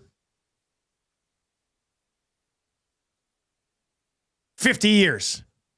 You know, people think the video freezes Sunday. We really get them. I bet you they thought it was jumping when I went Fantastic Four. I don't know what happened there. I couldn't control my mouth. Well, you were excited. That was weird. All right, tough to know what they're going to do in the back-to-backs. I mean, McDavid, Perry, Draisaitl, Nuge, Hyman, Arvidsson, Philp, Kapanen, Skinner, Matthias Janmark, Connor Brown, Vasily Podkolzin. Trev, I'll ask you this. Do you think they split McDavid and Draisaitl up tonight? I think he will. But maybe not. Against Chicago, just let them cook. Maybe just let them cook. Because they have cooked the Blackhawks. Yeah, I mean, oh, man, I think they'll leave them together? I think they're going to be together. Yeah, but who's going to be with them? Skinner? Jeffy. Skinner. Jeffy. What isn't that a Jeffrey. bit like? My name is Jeffy or something? Isn't that my name's Jeff. My name's Jeff. 22 Jump Street.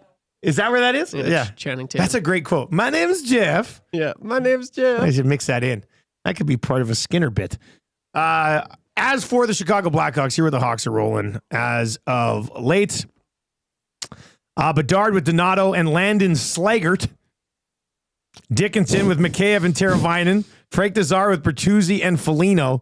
And then Lucas Reichel with Pat Maroon and Craig Smith. Martinez and Jones, Vlasic, Biggie Murphy. Riggy. Hey, keep an eye on Connor Murphy tonight. He's a name that pops up quite a bit. Yeah. Del Mastro and TJ Brody. Remind us to play Biggie Riggy tomorrow on the show. Why not, eh? Yeah, tomorrow on the show. We'll do it tomorrow. Good throwback. I think I got it kicking around. It was short and I sweet. wanted to go back It to was- that Owen remix for Sound of the Day today. Oh. There's something cooking there, isn't there? All right, Lieutenant Eric, let's get to a list of guys who aren't tough enough to play hockey tonight. Yes, sir. It is your Podium Physiotherapy injury report. Knee pain from that nagging ACL injury, hip or shoulder pain, slowing you down, back pain after a long day's work. They've got you covered, whether it's a sports injury, a post-op recovery, or the wear and tear of your everyday life. Expert team is there to get you back on track at Podium Physiotherapy. Unlock the athlete in you. Who's not going tonight?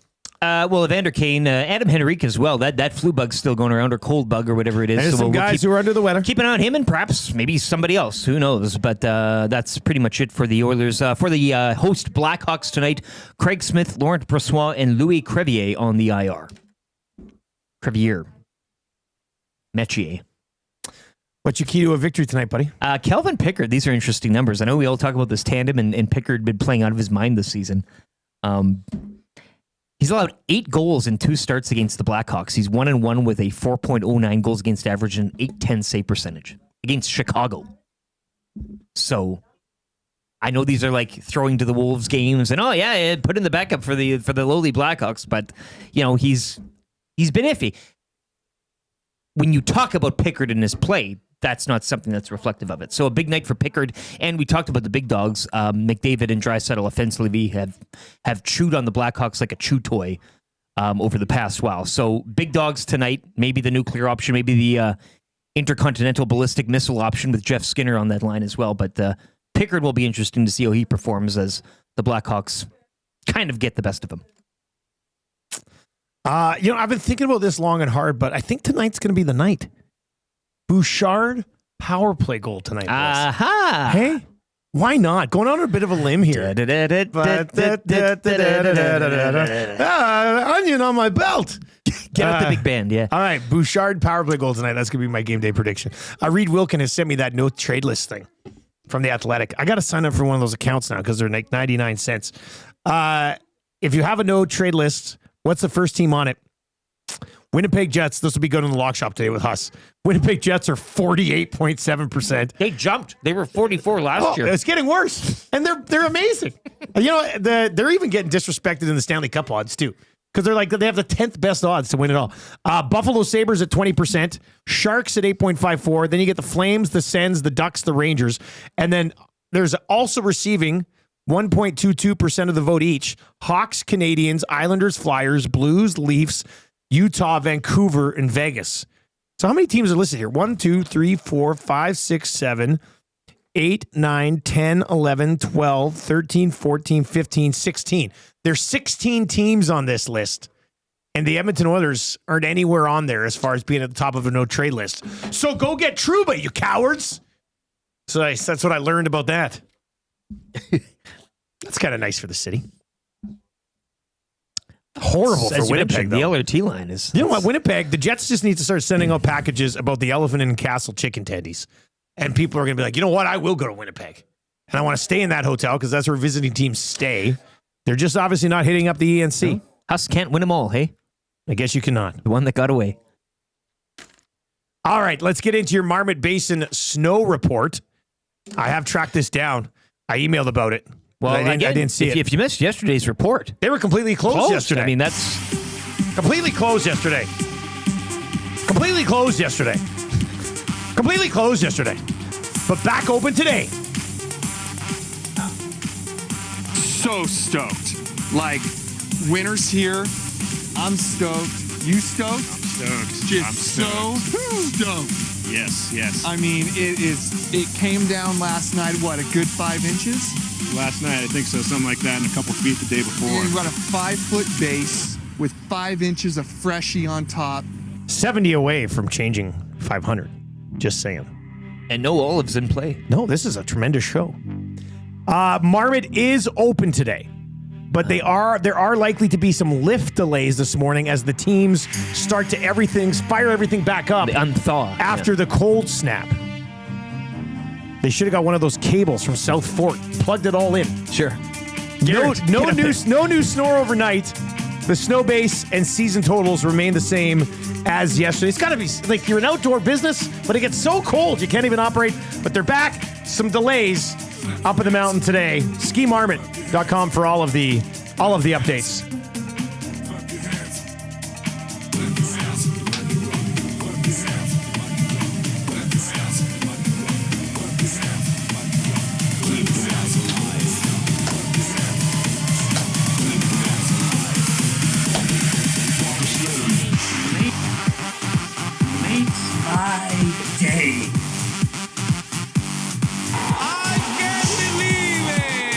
Marmot Basin Snow Reports, SkiMarmot.com.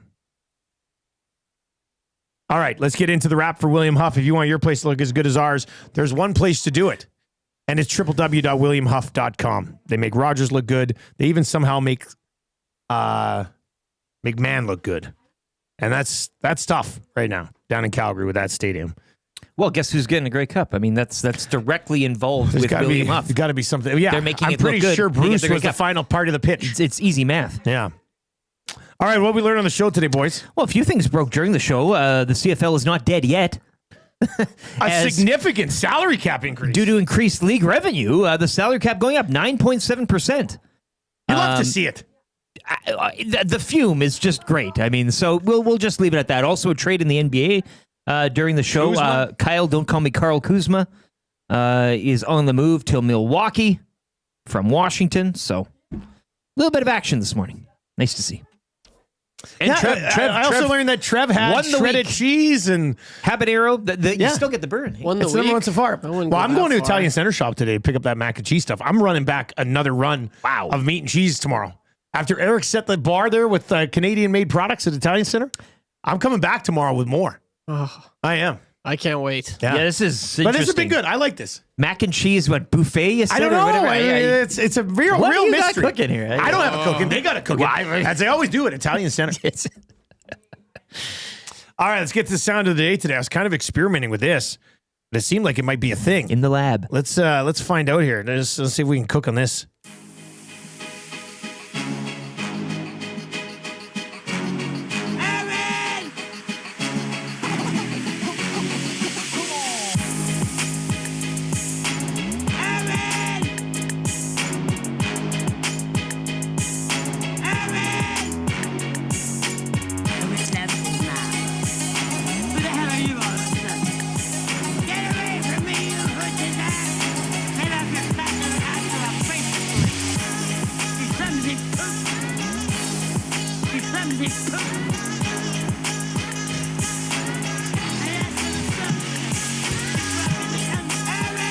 It's like she's drowning.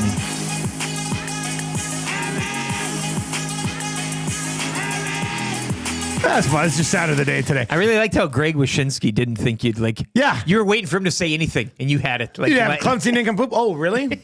Boom. Done. No problem. Made his day. All right. Text of the day today. Boy, we had some good texts today, didn't we? I had a few written down here. Yeah, and again, honorable mention to Dex because he won yesterday's, but the showing up, telling Tom you're going to show up to Westgate Boston Pizza tonight, and then not, and breaking a gentleman's agreement. That is on funny. par. Tom would be at Westgate Boston Pizza tonight. They'll be dishing out a bunch of stuff. All right, I've got there were some good Macramalla intros today for sure. I've got a few other ones that I marked down. Text of the day, as always, is brought to you by our great partners over at A&W, where they've got that special, the Buddy Bundle right now, $6. Buddy Burger or the Chicken Buddy Burger with the fries and a drink for just $6 today. Some Macramalla intros that we can definitely get to. I didn't hate the one from Vance Van Vandervan. What was that one? That was Broberg. More like not Friendsburg. Yeah, we were taking shots. That was pretty good. And the Macramalla intros, let's see here. Body Armor. The fajitas at the funeral. That one was pretty good. The guy who walks around says, excellent idea. No, you know what? Let's just go with Vincent van der Van today. Let's go with Vincent van der Van. He's going to win text of the day today. Here it is. Oh man, he was texting in a bunch today. Might even get to some of his other Macramalla intros. That's a tough one. Broberg, more like not my friendberg. I like the fading symbol. Just the fading. Let me see if I can do it again. Nice. Broberg, more like not my friendberg. It's right there. Beautiful. That's the text of the day today. Beautiful. What are we watching tonight? I'm just rewatching Lakers Clippers after the Oilers game tonight. Well, we'll all huddle around and watch that new Jurassic Park trailer. I am going to watch that right after the show. Oilers, Blackhawks, wrap. Busy night in the NBA as well. 11 games in total. Pretty quiet one in the NHL. Kings in action against Le Habitant. That's about it.